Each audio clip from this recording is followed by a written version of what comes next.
আল্লাহর নবী বলেন, আমার উম্মত তোমরা শোনো, কেউ যদি মাহে রমজান পেল, মান সামা রমাদানা ঈমানান ওয়া ইহতিসাবান গুফিরা লাহু মা তাকাদ্দামা মিন যামবিহি। কেউ যদি মাহে রমজান পায় আর এই মাহে রমজানে রোজা রাখে, ঈমান ইহতিসাবের সাথে রোজা রাখবে। প্রশ্ন রাখতে পারেন, ফরিদি হুজুর, মাহে রমজানে ঈমান ইহতিসাবের সাথে তো আমরা সবাই রোজা রাখি, এবার আসেন রোজার ধরনটা আমি আপনাদেরকে শিখাই। সর্বপ্রথম আমি যে কথা আপনাদেরকে বলবো, খুব মনোযোগ দিবেন। প্রথম নাম্বার, 1 নাম্বার ঈমান ইহতিসাবের সাথে কথা বলি, ঈমানের সাথে। প্রথম নাম্বার বলি, খুব মনোযোগ দেন। কেউ যদি সারাদিন রোজা রাখলো, রোজা রাখার পরে ইফতার করার সময় যদি শুয়োরের গোশত দিয়া বিরিয়ানি খাইয়া যদি ইফতার আদায় করে, রোজা হবে। একসাথে বলতে হবে, হবে না? জোরে বলতে হবে, হবে হবে না। কারণ শুয়োরের গোশত হারাম। সে রোজা রাখলো আল্লাহর হুকুমে, কিন্তু ইফতার ভাঙলো হারাম বস্তু দিয়ে। যেহেতু হারাম দিয়ে ইফতার ভাঙলো, সেই জন্য রোজা হবে না। শুয়োরের গোশত খেয়ে যদি রোজা রাখলে, ইফতার করলে যদি রোজা না হয়, এবং শুয়োরের গোশত দিয়ে খাইয়া যদি সেহরি করলে রোজা না হয়, তাহলে সুদের টাকা, ঘুষের টাকা দিয়া, ওই অর্থ দিয়ে কেউ রোজা আদায় করলে, রোজা ভাঙলে, সেহরি খাইলে, ইফতার করলেও মুসলমানের রোজা হয় না। কথা বলেন ঠিক কিনা? একবারে সূত্র কিন্তু সহজ, কঠিন কিছু না।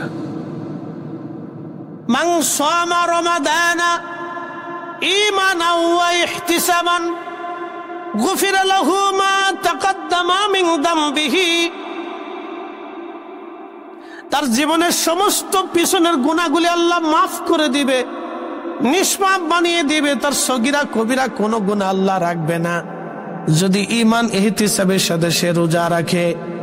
তাহলে প্রথম শর্ত হলো, তাকে হালাল খাবার দিয়ে সেহরি করতে হবে, হালাল খাবার দিয়ে তাকে ইফতার করতে হবে। হালাল খাবার দিয়ে সেহরি ইফতার করলে আশা করা যায় তাহলে তার রোজার একটা অংশ, একটা হক আদায় হয়ে যাবে।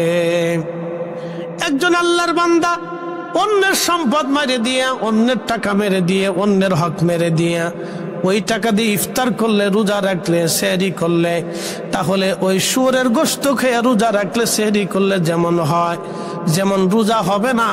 অন্যের সম্পদ মেরে দিয়ে, ওই টাকা দিয়ে, খাবার দিয়া সেহরি করলে, ইফতার করলেও রোজা আদায় হবে না। ঠিক কিনা?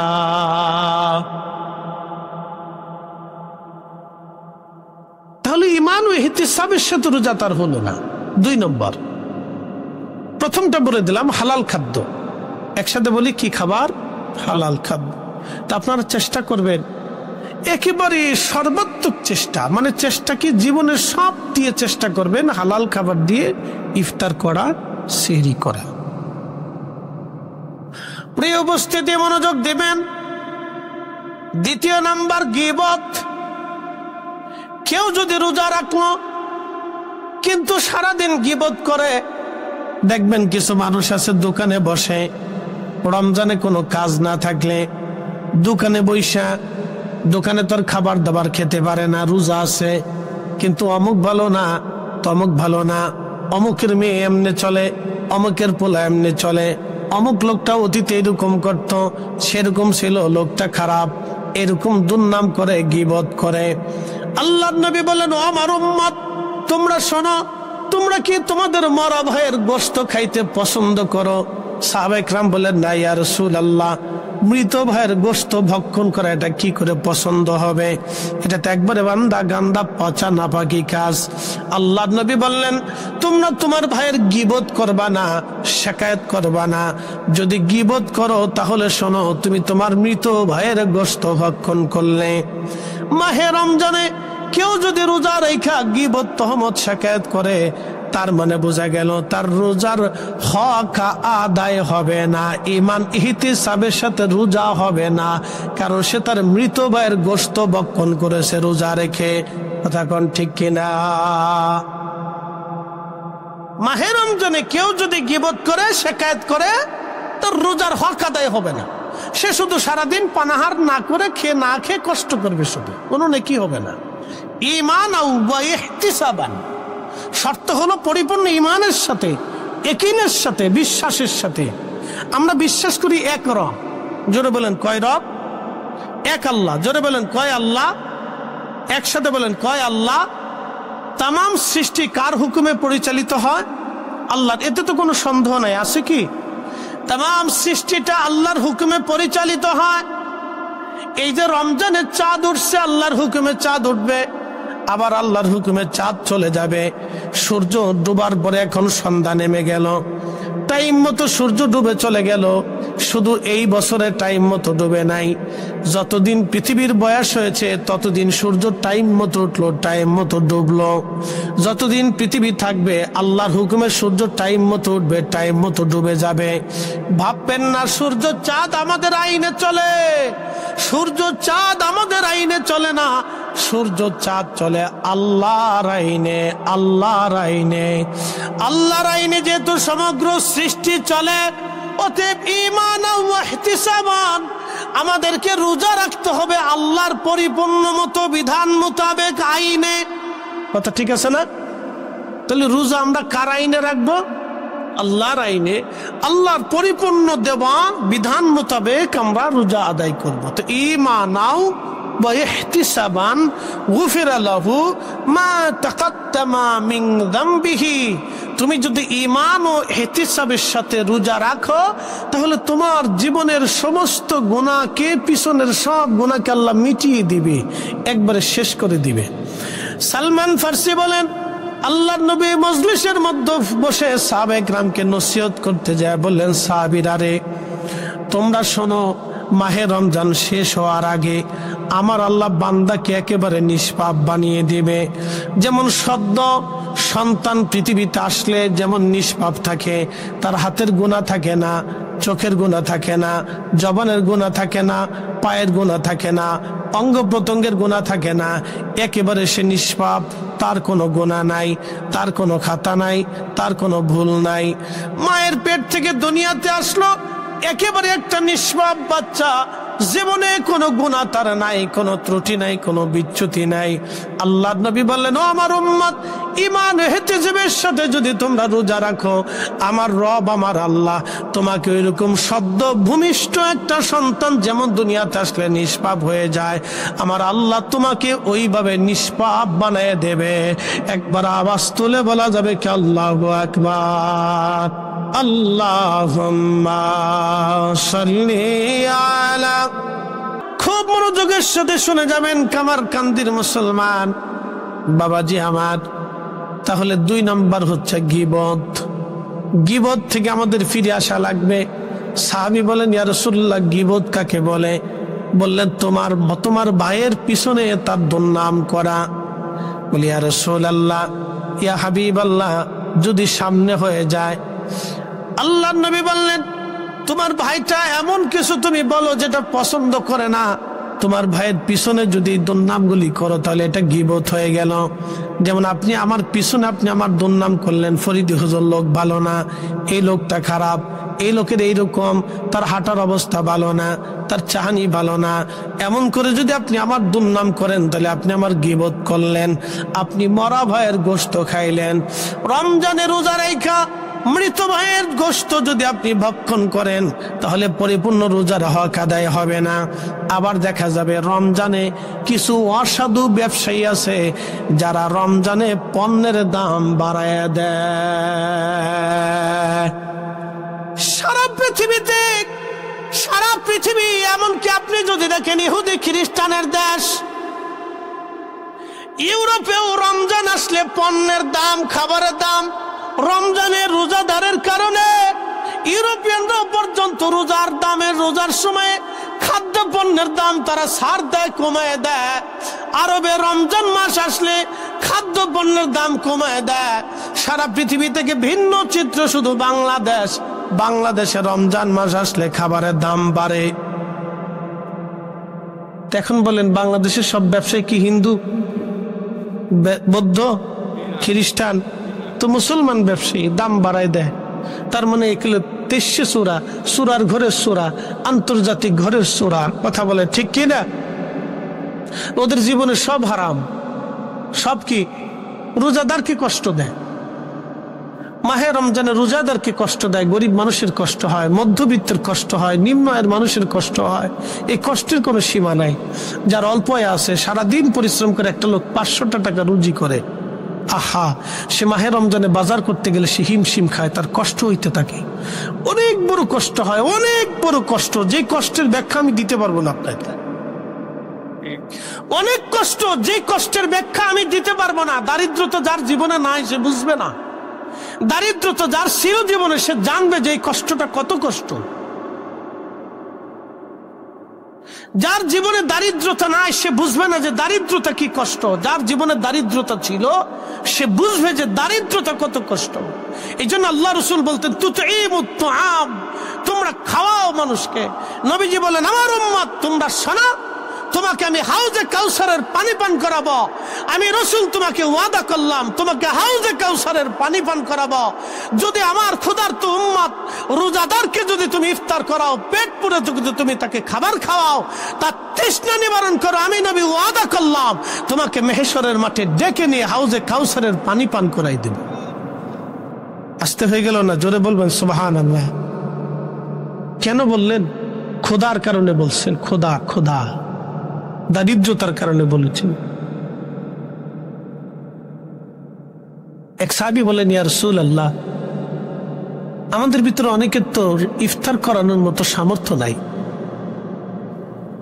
আল্লাহর নবী বললেন, সাহাবী, যদি পেট পড়ে খাওয়ানোর সামর্থ্য না থাকে, তোমার রোজাদার ভাইকে তুমি 1 পেয়ালা দুধ দিয়ে ইফতার করাও। যদি তাও সামর্থ্য না থাকে তাহলে অন্তত একটা খেজুর দিয়ে ইফতার করাও। যদি তাও সামর্থ্য না থাকে তাহলে অন্তত 1 পেয়ালা পানি দিয়ে হলেও তোমার ভাইকে ইফতার করাও। তারপরও আমার আল্লাহ তোমার আমল নামে একটা রোজার নেকি লিখে দেবে।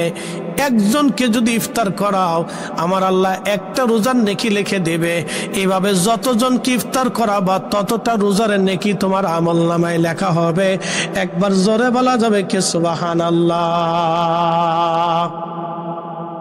আপনাদের দেশে কি মসজিদে মসজিদে ইফতার হয়? হয়নি? বালা বালা বালা করবে, দিবেন, ইফতার দিবেন, ভালো জিনিস ইফতার করাবেন। আপনি যেটা পছন্দ করেন ওইটাই আপনার ভাইয়ের জন্য নির্বাচন করবেন। আর যদি এলাকা ভিত্তিক ইফতার তো হয়, তারপর আমি আপনাদেরকে একটা পরামর্শ দিয়ে যাব। এলাকা ভিত্তিক যারা আপনাদের ইউনিয়নে বা এলাকায় যারা দরিদ্র শ্রেণী আছে, হয়তো একেবারে দরিদ্র গরিব শ্রেণী আছে, যাদের সামর্থ্য আছে, তাদের উচিত তাদের ঘরে রমজান মাসে খাবার পৌঁছাই দেওয়া। গোপনে দেন আর প্রকাশ্যে দেন। কথা ঠিক আছে না ভাই? তাতে ইহসান হবে তাদের। আল্লাহ রাসূল বলেছেন, মান লাম ইয়ারহামিন নাস ওয়া মান লাম ইয়ারহামিল্লাহ, যে মানুষকে দয়া করে না আল্লাহ তাকে দয়া করে না। যে মানুষকে দয়া করে না আল্লাহ তাকে দয়া করেন। সহিহ বুখারীর ভিতরে এসেছে, সহিহ মুসলিমে নবীজি বললেন, আমার উম্মত কিয়ামতের ময়দানে আমার আল্লাহ ডাক দেব, ও বান্দা, আমি ক্ষুধার্ত ছিলাম, তুমি আমাকে খাবার দাও নাই। বান্দা বলবে, আল্লাহ বলো কি?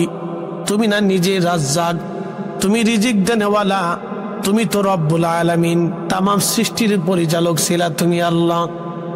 তোমার আবার ক্ষুধা লাগলো কখন রব্বি? আমার রব ডাক দিয়ে বলবে, বান্দারে, তোমার প্রতিবেশী ক্ষুধার্ত ছিল, তোমার আত্মীয় ক্ষুধার্ত ছিল, তুমি যদি সেই দিন তারে খাবার খাওয়াইতা তাহলে বান্দা আমি আল্লাহর খাবার খাওয়া হইয়া যাইত। আল্লাহু আকবার। না না, জোরে বলেন, জোরে জোরে জোরে জোরে। আচ্ছা, রুহু কে সৃষ্টি করছে? ক্ষুধার কি কোনো ধর্ম আছে ভাই? আমাকে বলেন তো, ক্ষুধার কি কোনো রাজনীতি আছে? ক্ষুধার কি কোনো দল আছে? ক্ষুধার কি কোনো পীর মুরিদি আছে? ক্ষুধার কি কোনো দেশ আছে? ক্ষুধার কি কোনো কালা ধলা এগুলি আছে? ক্ষুধার কি কোনো ধনী দরিদ্র আছে? ক্ষুধার কি কোনো জ্ঞান বিদ্যা আছে? নাই নাই নাই। ক্ষুধা একই। গরিবের ক্ষুধা যেমন, ধনীর ক্ষুধা তেমন। এই হিন্দুর খোদা তেমন, বৌদ্ধর খোদা তেমন, নাস্তিকের খোদা তেমন, খ্রিস্টানের খোদা তেমন, এই কালার খোদা যেমন, ধলার খোদা কেমন, সুন্দরের খোদা যেমন, অসুন্দরের খোদাও একই রকম খোদা। যার খোদা লাগে সে জানে খোদার যন্ত্রণা কি জিনিস। এই জন্য সবার খোদাই নিবারণ করতে হয়। এই জন্য হিন্দু হলেও তাকে খাওয়াইতে হয়, বৌদ্ধ হলেও খাওয়াইতে হয়, নাসার হলে খাওয়াইতে হয়, শিখ হলে খাওয়াইতে হয়। যে ধর্মেরই মানুষ আপনার প্রতিবেশী হোক, তাকে খাবার দিতেই হবে আপনাকে। আপনার তার ঘরের মধ্যে খাবার পৌঁছাইতে হবে। সে ক্ষুধার্ত থাকবে আর আপনি রোজা রাখবেন, আপনার রোজা হবে না, ঈমান ইহতিসাবের সাথে রোজা আদায় হবে না। আপনি যাহা খাবেন আপনার আত্মীয়কে তাই খাওয়াইতে হবে, আপনি যাহা খাবেন আপনার প্রতিবেশীকে তাই খাওয়াইতে হবে, তাইলে আপনার রোজা ঈমান ইহতিসাবের সাথে হবে। কথা বলেন ঠিক না বেটি? তাকবীর, আল্লাহু আকবার, নারে রিসালাত, ইয়া রাসূলুল্লাহ, ঈমান বাঁচাও দেয়, নারে তাকবীর। আচ্ছা একটু কমে, ঠিক আছে। আমাদের দেশের এখন ইফতার হলো রাজনৈতিক ইফতার। কি কথা কন না কেন? কি ইফতার হয়? রাজনৈতিক ইফতার। এই কথা বলে যে হুজুর আপনি কি কোনো রাজনীতি করি না, কিন্তু রাজনৈতিক ইফতার দেশে হয়। রাজনৈতিক ইফতার হয় এগুলি আসলে মানুষ দেখানোর জন্য, রাজনৈতিক কর্মকাণ্ড গোছানোর জন্য রাজনৈতিক ইফতার। নাম দেশে ইফতার পার্টি। আচ্ছা ইফতার কি কোনোদিন পার্টি হয়? আর পার্টি কি কোনোদিন ইফতার হয়? দেখেন রাজনীতির ভিতরে ইফতার লয়ে গেছে। ইফতার পার্টি, পার্টি হবে কেন? আপনি পবিত্র ইফতার মাহফিল দেন। কি কথা ঠিক আছে না ভাই? ইফতার কি হবে? মাহফিল হবে। কারণ ইফতারের আগে কি হয়? দোয়া হয়, দোয়া কবুল হয়ে যায়। আল্লাহ রাসূল বলেন আমার উম্মত রোজাদারের জন্য দুইটা খুশি হবে। একটা হলো জান্নাতে আমার সাথে সাক্ষাৎ হবে, আর একটা হলো রোজাদার ইফতার করার পূর্ব মুহূর্তে আল্লাহ তারে মাফ করে দেয়। সুবহানাল্লাহ বলবেন না? ইফতার মাহফিল হওয়ার কথা, ইফতার পার্টি তো হওয়ার কথা না। পার্টি কেন হবে? পার্টি হলে ইফতার হয় কেন, আর ইফতার হলে পার্টি কেন হবে? এটা রাজনৈতিক ইফতার। রাজনৈতিক ইফতার আমরা মানি না। কথা বলেন ঠিক কিনা? আমরা ইফতার মাহফিল চাই। ইফতার মাহফিল এর জন্য আমরা রাকাবির যারা ছিলেন আমাদেরকে ইফতার মাহফিল শিখিয়ে দিয়ে গেছে। কথা ঠিক কিনা? আগে আমাদের অঞ্চলে বাড়ি বাড়ি এলাকা ভিত্তিক ইফতার মাহফিল হতো। ইফতার দেওয়া হতো, বাড়িতে ইফতার করে দাওয়াত করা হতো, অমুকের বাড়ি ইফতার হবে। ইফতারিতে বাড়িতে নিয়ে মিলাদ মাহফিল হইতো, দোয়া খায় রইতো। বেদাতের ফতোয়া দিয়ে এক শ্রেণীর আলেমরা বন্ধ করে দিছে। ওই বেদাতের ফতোয়ার গোষ্ঠী গিলাই, কথা কন না কেন? ওই বেদাতের ফতোয়ার গোষ্ঠী কিলাই, ওর সত্য গোষ্ঠীর গোষ্ঠী কিলাই, বেদাতের ফতোয়ার গোষ্ঠী কিলাই ঘরে ঘরে বাড়ি বাড়ি ইফতার মাহফিল দিয়া মুসলমানদেরকে দাওয়াত করে ইফতার করে খাওয়াইতে হবে, দোয়া করাইতে হবে, মরহুম মরহুমাদের জন্য ইসালে সওয়াব করাইতে হবে। কথা বলেন ঠিক কিনা? তাকবীর, নারায়ে রিসালাত, আহলে সুন্নাত ওয়াল জামাত, সিলসিলায়ে ফুলতলি ফতোয়া দিয়ে বন্ধ করে দিচ্ছে। মুসলমান শুনিয়া যান, বন্ধু আমার খুব মনোযোগ দিয়ে সাথে কথাগুলি শুনবেন। প্রিয় নবীজি বললেন কিয়ামতের ময়দানে আমার রব বলবে, বান্দা আমি তৃষ্ণার্ত ছিলাম, তুমি আমাকে খাবার খাওয়া নাই, পানি দাও নাই, তৃষ্ণা মিটাও নাই। সাহাবায়ে কেরাম বললেন, আল্লাহর বান্দা বলবে ইয়া রাব্বি, বলেন কি আপনি তো নিজেই রিজিক দেনেওয়ালা, তৃষ্ণা মিটানেওয়ালা। আল্লাহ বলবেন এ বান্দা, তোমার প্রতিবেশী তৃষ্ণার্ত ছিল, তুমি তার তৃষ্ণা যদি মিটাইতা, তখন আরবের তো পানির খুব সংকট ছিল। এটা আরবের মাসালা, সে যেটাই হোক, যেই দেশেরই হোক। যদিও আরবের সিচুয়েশনটা ভিন্ন, পানির খুব সংকট ছিল, এই জন্য পানির কথা এসেছে হাদিসে। সে যেটাই হোক, আপনি আপনার ভয়ের তৃষ্ণা যদি নিবারণ করেন, পানি যদি পান করান এবং খাওয়ান, আল্লাহ নবী বলতেছেন ও আমার উম্মত তোমরা শোনো, তাহলে কিয়ামতের ময়দানে আল্লাহ বলবেন ও আমার বান্দা, তুমি যদি তোমার প্রতিবেশীর তৃষ্ণা মিটাইতা, তাহলে আমি রব্বে কারিমের তৃষ্ণা মিটানো হয়ে যাইত। একবার জোরে বলা যাবে কি মারহাবা?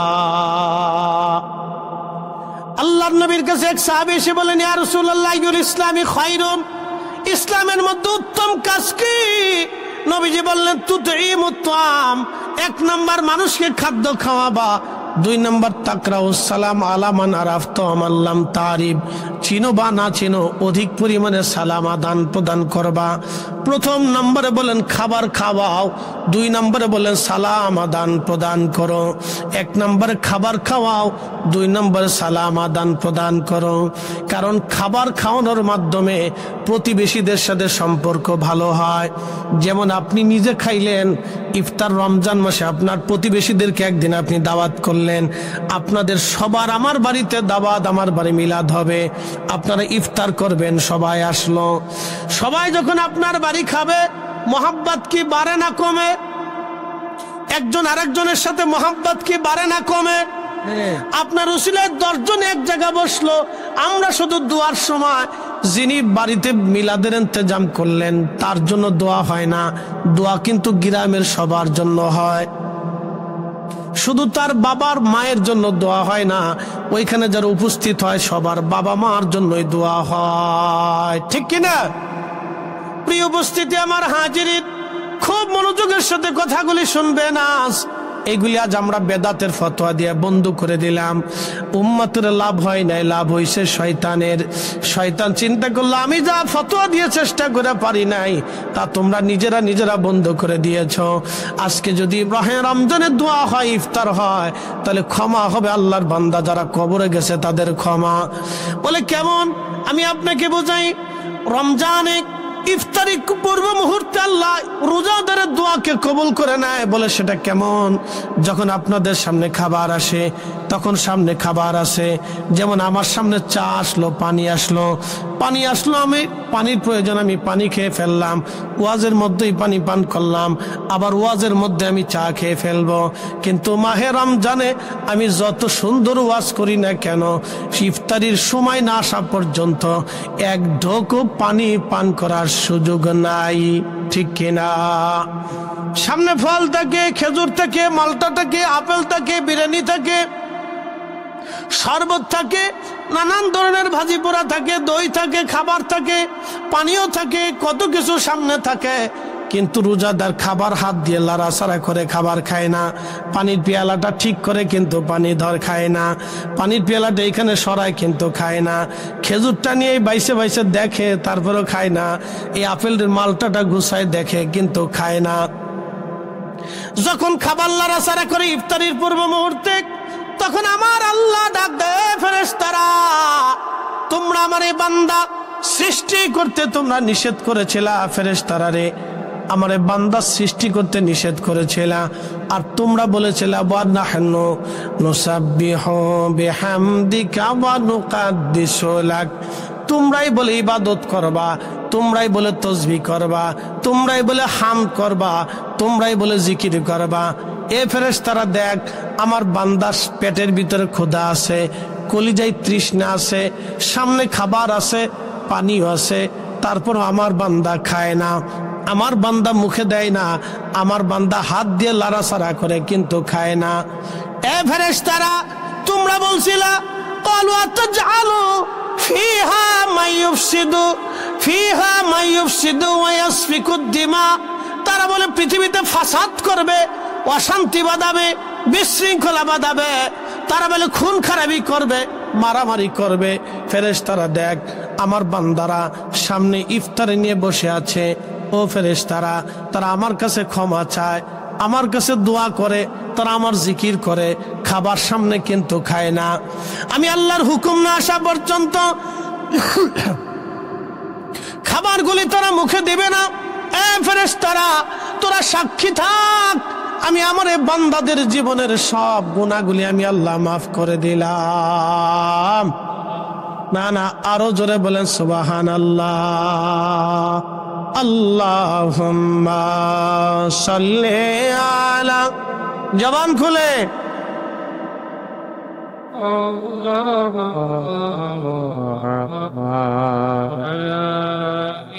মাইকম্যান, ভিতরেটা একটু বাড়াই দাও হালকা।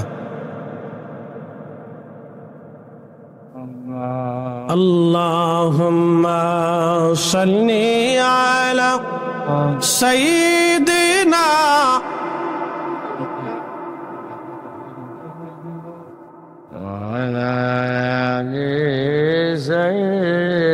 মাহফিল বেশি বেশি দরকার, কথা বলেন ঠিক কিনা?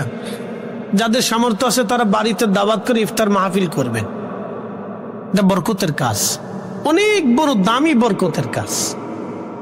আমাদের দেশে আগে দেখতাম মাহে রমজানে কোরআন খতম হইতো বাড়িতে, তলবে ইলমদেরকে দাওয়াত করে কোরআন খতম দিত। কি কথা ঠিক আছে না ভাই? এত বেশি পরিমাণে মিডিয়াতে বেদাতের ফতোয়া আইছে, এই বেদাতের ফতোয়ার ডরে মুসলমান ছেড়িয়ে দিছে। তো বিনিময়ে লাভ হয়েছে কার? শয়তানের। কথা ঠিক কিনা? মনে রাখবেন, কোরআনের তেলাওয়াত এমন এক মজার তেলাওয়াত, আল্লাহ কোরআনে এই তেলাওয়াত সম্পর্কে বলছেন, ওয়া ইযা তুলিয়াত আলাইহিম আয়াতুহু, যখন আমার আয়াত সমূহ তেলাওয়াত হয়, যাদাতুহুম ঈমানা, মুসলমানের ঈমান বাড়তে থাকে। সুবহানাল্লাহ, একসাথে বলবেন আল্লাহু আকবার। মুসলমানদের ঈমান কি হয়? বাড়ে। এজন্য কোরআনের তেলাওয়াত বেশি বেশি দরকার, কোরআন বেশি বেশি দরকার। যাদাতুহুম ঈমানা। আগে আমরা আর দেখছি গ্রামগঞ্জে ছোটকালে আমরা দেখতাম কোরআন খতম দেওয়া হতো, কোরআন খতম দিয়ে সারাদিন কোরআন খতম চলতো, কালেমা খতম চলতো। এরপর ইফতারের সময় সারা এলাকার মানুষ আসতো, মিলাদ মাহফিল হইতো, জিকির আজগার দোয়া হইতো। কি চমৎকার সেই সিস্টেমটা ছিল। মানুষ দোয়া করত, দোয়া করে কান্নাকাটি করতো, ক্ষমা চাইতো আল্লাহর কাছে। বেদাতের ফতোয়া এত পরিমাণে হয়েছে, এত পরিমাণে হয়েছে, বেদাতের ভিড়ে পইরা, বেদাতের ফতোয়ার জাতার মধ্যে পইরা, বেদাতের ফতোয়ার ফিস্টার মধ্যে পইরা মুসলমান ছেড়ে দিয়েছে, ভুলে গিয়েছে। অথচ মুসলমান জানে না এই মাহে রমজানে ইফতারের সময় দোয়া কবুল হয়ে যায়। আল্লাহ ইফতার মুখে নিয়া, ইফতার সামনে নিয়া, রোজা মুখে নিয়া বান্দা যখন হাত তুলে কান্দে, আমার আল্লাহ বান্দার চোখের পানি মুছিয়া দিয়া বান্দার জীবনের গুনাহগুলি আল্লাহ মিটায় দিয়ে দেয়, তার পূর্বপুরুষ আল্লাহ মাফ করিয়ে দেয়। তাহলে ঘরে ঘরে ইফতার মাহফিল আমাদের দরকার, কথা বলেন ঠিক কিনা?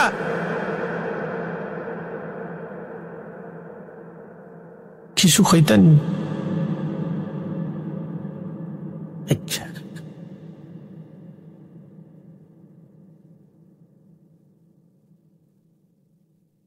ঘরে ঘরে ইফতার মাহফিল দরকার, বেশি বেশি দিবেন। এখন তো এগুলি দেয় না আমাদের দেশে। ধরেন এই বছরে সারা বাংলাদেশে ধনী আছে কত? কয় লক্ষ ধনী হবে বলেন তো? 50 লক্ষ ধনী হবে না? 50 লক্ষ ধনী। আমাদের সারা বাংলাদেশে গ্রাম আছে কয়টা? 68,000। আমি 50 লক্ষ ধনী ধরবো না, বাংলাদেশে 68,000 ধনী যদি বলে যে আমরা 68,000 গ্রামে গরিব মানুষের ভিতরে মাহে রমজানে খাবার পৌঁছাবো, তাহলে অন্তত আমাদের 68,000 গ্রামে গরিব যারা আছে মাহে রমজানে কারো কষ্ট করতে হয় না। কথা ঠিক আছে না ভাই? বহু ধনী আছে মাহে রমজানে উমরা করার জন্য যাবে, কিন্তু প্রতিবেশী আত্মীয় স্বজনদের খাবার দেবে না, ইফতার দেবে না, খোঁজ খবর নেবে না, কিন্তু মক্কায় গেছে, মদিনায় গেছে আল্লাহ পাওয়ার জন্য। কিন্তু রসুল কি বলল? যে আমার রোজাদারের তৃষ্ণা যদি তুমি মিটাও, আমার উম্মত রোজাদারের ক্ষুধা যদি তুমি মিটাও, ও উম্মত তুমি শোনো, কিয়ামতের ময়দানে আমি তোমাকে হাউজে কাউসারের পানি পান করাইয়া তোমার তৃষ্ণা মিটাই দেব। আস্তে হয়ে গেল না? জোরে বলেন সুবহানাল্লাহ। যেই দিন এক পেয়ালা পানি পান করলে তুমি বেহেশত যাওয়ার আগ পর্যন্ত আর তোমার তৃষ্ণার কথা মনে থাকবে না। একসাথে বলবেন আল্লাহু আকবার। তাহলে রোজাদারকে ইফতার করানোর প্রয়োজন আছে কিনা? বেশি বেশি করা। প্রিয় উপস্থিতি হাজিরিন, আমরা এই সুন্নাতগুলি ভুলে গেলাম, আল্লাহর নবীর আদর্শ ভুলে গেলাম, আজ আমরা ছেড়ে দিয়েছি, আজ আমরা আদর্শ ভুলে গেলাম। না না, এগুলি চালাইতে হবে। এটা অত্যন্ত উত্তম কাজ। তো মানুষকে খাওয়াও, মানুষকে খাওয়াও। সাইয়েদনা ইব্রাহিম আলাইহিস সালাম একদিন, প্রত্যেক দিন তিনি মেহমান ছাড়া কখনো খাবার খেতেন না। হযরত ইব্রাহিম আলাইহিস সালাম একদিন মেহমানের জন্য বসে আছেন, ইফতার করবেন। উনি রোজা রাখতেন। তো রোজার সময় ইফতার করার সময় উনি আরেকজনকে ডেকে এনে একসাথে ইফতার করাইতেন। ওনার আদত ছিল উনি মেহমান নিয়ে খাবার খাইতেন, মেহমান ছাড়া কখনো খাবার খেতেন না। তো একদিন দাঁড়িয়ে আছেন, কোন মেহমান পাওয়া যায়। তারা রাস্তার সামনে দাঁড়ায় থাকতেন, মেহমান কাকে পাওয়া যায় ডেকে এনে খাওয়াবেন। চিন্তা করেন তাদের আদত কেমন ছিল। সাইয়েদুনা ইব্রাহিম আলাইহিস সালাম দাওয়াত করেন, রাস্তায় দাঁড়ায় থাকতেন কোনো মেহমান আসে কিনা। অপরিচিত মেহমান আনলে ডেকে এনে তিনি খাবার খাওয়াইতেন বাড়িতে, এটা ছিল ওনার আদত। ইব্রাহিম আলাইহিস সালাম, সাইয়েদুনা ইব্রাহিম আলাইহিস সালাম একদিন দাঁড়িয়ে আছেন, কোনো মেহমান উনি খুঁজে পান না। ঠিক ইফতারের সময় এসে যায়, এমন সময় একজন মেহমান পাইলেন, মেহমানকে ডেকে নিয়ে চলে আসলেন। ইফতার নিয়ে বসে গেলেন ইব্রাহিম আলাইহিস সালাম, খাবার শুরু করবেন। ইফতারের সময় হয়ে গেল, সূর্য ডুবে গেল। আল্লাহর খলিল বিসমিল্লাহ বলে রুটি মুখে নিয়ে খাবার শুরু করলেন, কিন্তু মেহমান বিসমিল্লাহ বললেন না, বিসমিল্লাহ ছাড়া খাওয়া শুরু করলেন। ইব্রাহিম আলাইহিস সালাম হাত চাপ দিয়ে ধরলেন, হাত চাপ দিয়ে ধরে বলেন, ও আল্লাহর বান্দা, তুমি খাওয়ার শুরুর আগে বিসমিল্লাহ কেন বলো নাই? বলে, আমি বিসমিল্লাহ মানি না, আমি বিসমিল্লাহ মানি না। সে অন্য ধর্মের পৌত্তলিক। বলে, ইব্রাহিম আমি বিসমিল্লাহ মানি না। তো ইব্রাহিম বললেন, যেহেতু মানো না তাই তোমাকে খাবার দেব না, তুমি চলে যাও। ইব্রাহিম আলাইহিস সালাম মেহমানকে বিদায় করে দিলেন। আমার রব, আমার আল্লাহ বললেন, ইব্রাহিম তুমি মেহমান কেন বিদায় করলা? বলি, ইয়া রব্বি, সে তো বিসমিল্লাহ মানে না। আল্লাহ ডাক দিলেন, ইব্রাহিম তার এই বৃদ্ধকাল পর্যন্ত একবারও সে আমি আল্লাহকে আল্লাহ বলে ডাক দেয় নাই, কিন্তু তার পানীয়, তার খাবার, তার ক্ষুধাকে নিবারণ করেছে বলে আল্লাহ তুমি করেছো। বলে, আমাকে সে তার বৃদ্ধকাল পর্যন্ত একবারও আল্লাহকে আল্লাহ বলে ডাক দেয় নাই, আমাকে একবারও সে আল্লাহ, আমি আল্লাহকে আল্লাহ বলে একবারও ডাক দেয় নাই। তারপরও আমি তার ক্ষুধার প্রয়োজন নিবারণ করেছি, তার পানীয় দিয়েছি, তার নিঃশ্বাস দিয়েছি, বৃষ্টি দিয়েছি, আমি আল্লাহ সূর্যের আলো দিয়েছি। তার জীবনের সবকিছু যদি আমি আল্লাহ সব দিতে পারি, তাহলে ইব্রাহিম তুমি কেন একবেলা তারে খাওয়াইতে পারবা না?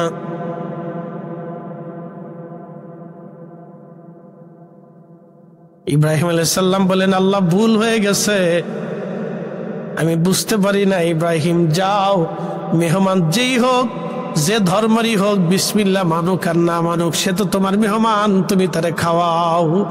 একবার জোরে বলা যাবে কি মারহাবা? তেলের গাড়ি তেলে চলি,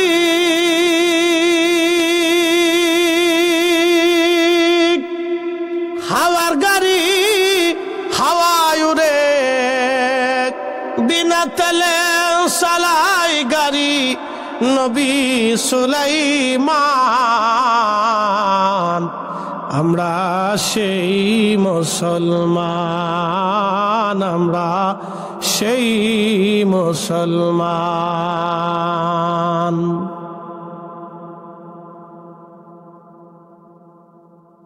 কুলাউড়াবাসী হযরত আলী রাদিয়াল্লাহু তাআলা আনহু শহীদ হয়ে যাবেন। তিনি,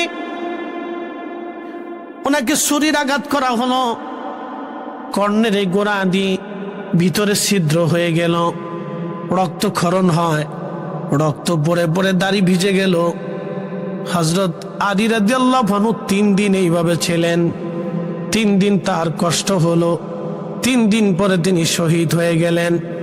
এক অন্ধ খ্রিস্টান মেয়ে, অন্ধ মেয়ে কুফার মসজিদের পাশে দাঁড়ায় কাঁদে, ও মুসলমান বলো, আমার খলিফাতুল মুসলিমিন দুনিয়াতে আছে না মারা গেছে?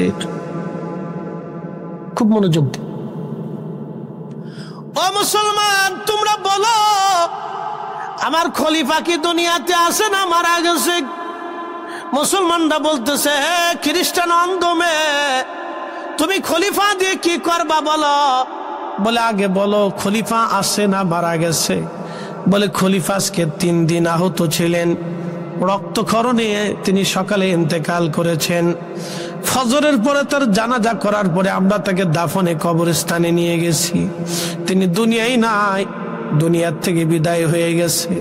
খ্রিস্টান মেয়েটা, অন্ধ মেয়েটা কাঁদে আর বলে, আহা, আমি যা ভেবেছিলাম তাই হয়ে গেল, আমার খলিফা নাই, আমার খলিফা চলে গেল।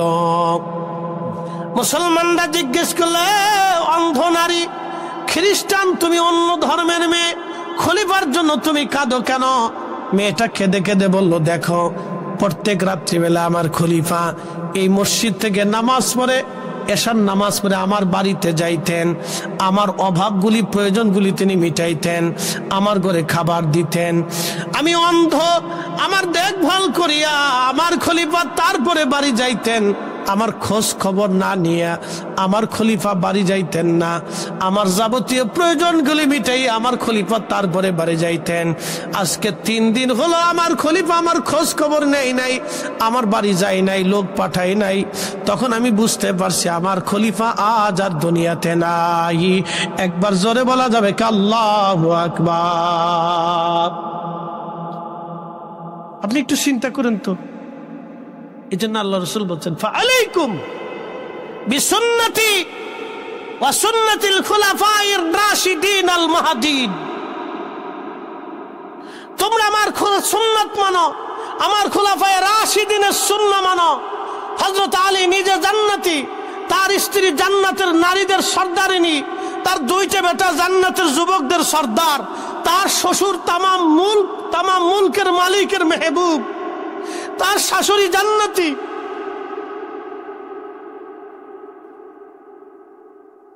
তার পুরা ঘরটা জান্নাত, তার আত্মীয় স্বজন জান্নাতি, তার ছোট ভাইটা জান্নাতি, তার চাচা জান্নাতি, তার চাচি জান্নাতি,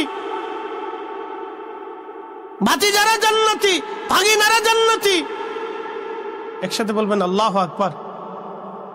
এত দামি ফ্যামিলির সন্তান হওয়ার পরেও এক অন্ধ খ্রিস্টান নারীর বাড়ি ঘরে প্রত্যেকদিন খাবার দিয়ে আসতেন, খলিফাতুল মুসলিমিন হওয়ার পরেও।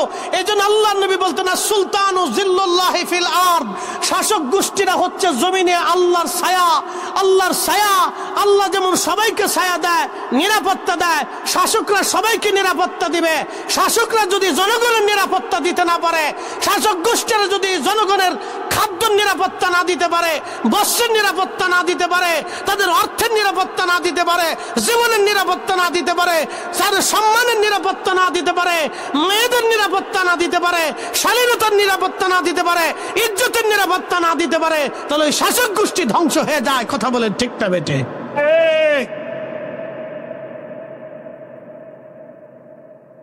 এই শাসক গোষ্ঠী কোথায় পাবেন আপনি? এই শাসক গোষ্ঠী শাহজালাল ইয়ামিনী, 360 আউলিয়া, শাহপরান, শাহ মখদুম, খাজা বাবা আজমিরি, এদের জমানায় ছিল। অপ্রিয় মুসলমান, খুব মনোযোগ দিবেন। প্রিয় হাজিরিন, কি করে আমি আপনাদেরকে বুঝাবো? কোন ভাষায় বুঝলে যে আপনারা বুঝবেন? কিভাবে বললে যে আপনারা বুঝবেন? বলার তো ভাষা নাই। দিন দুপুরে মানুষ এখন খুন হয়ে যায়, কি কথা বলেন না কেন? অত্যন্ত কঠিন ভয়াবহ পরিস্থিতি, দিন দুপুরে ডাকাতি হয়। এরকম যদি পরিস্থিতি চলতে থাকে, আগামীর দিনগুলি আমাদের জন্য আরো অসহনীয় হয়ে যাবে। কথা বলেন ঠিক কিনা? এই জন্য বন্ধু, সহনশীল হতে হবে, দয়া আমাদের ভিতরে আনতে হবে। দয়া, দয়া। নবীজি বললেন, আমার উম্মত তোমরা দয়া করো, মানুষকে এহসান করো, দয়া করো, দয়া করো।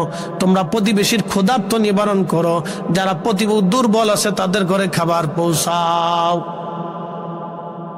যারা দুর্বল আছে তাদের ঘরে খাবার পৌঁছাও। আমার দেশে এই যে বললাম আপনাদেরকে একটা পরিসংখ্যান, লক্ষ লক্ষ ধনী আছে। যদি 68,000 ধনী, 68,000 ধনকুবের মালিক যদি তারা চিন্তা করে যে আমরা আমাদের অর্থ থেকে শুধু বাংলাদেশের 68,000 গরিব গ্রামে যত গরিব মানুষ আছে, অসহায় আছে, মধ্যবিত্ত দুস্থ আছে, যাদের রমজানে খুব কষ্ট হয়, আমরা তাদের জন্য খাবার বরাদ্দ করব, ইফতার বরাদ্দ করব। যদি সহনশীল খাবার, ইফতার তাদের ঘরে পৌঁছায়, তাহলে অন্তত আমার এই রমজান মাসটাও আমাদের দেশের দরিদ্র মানুষের একটু ভালো কাটে। কথা বলে ঠিক কিনা? কিন্তু দেয় না। দেয় দেয় না। কি দেয়? রমজান শেষ হয়ে গেলে ঈদের সময় আসে, 150 টাকার লুঙ্গি, 200 টাকার পাঞ্জাবি, 300 টাকার 3 পিস নিয়ে আসে। এটার নাম হচ্ছে জাকাতের মার্কেট। আছে গুলিস্তানে, যদি আমার সাথে যান আমি দেখাই দিতে পারি। জাকাতের মার্কেট। এই 150 টাকার লুঙ্গি এনে দিয়ে দেয়, মাসখানিক পরার পরে এই লুঙ্গি পেশাব করতে বসে নিজ দিয়ে ফাইডে ছিঁড়ে চলে গেছে। কথা ঠিক আছে না ভাই? এটা কি জাকাত না বাহানা? একসাথে বলেন, এটা কি জাকাত না বাহানা? বাহানা। আমার তো সিরা লুঙ্গির দরকার না, আমার পেটে খাবার দরকার। কথা ঠিক আছে না ভাই? আমার পেটে খাবার দরকার, আমার তো সিরা লুঙ্গির দরকার না। আমার তো সিরা লুঙ্গির দরকার না, আমার খাবার দরকার।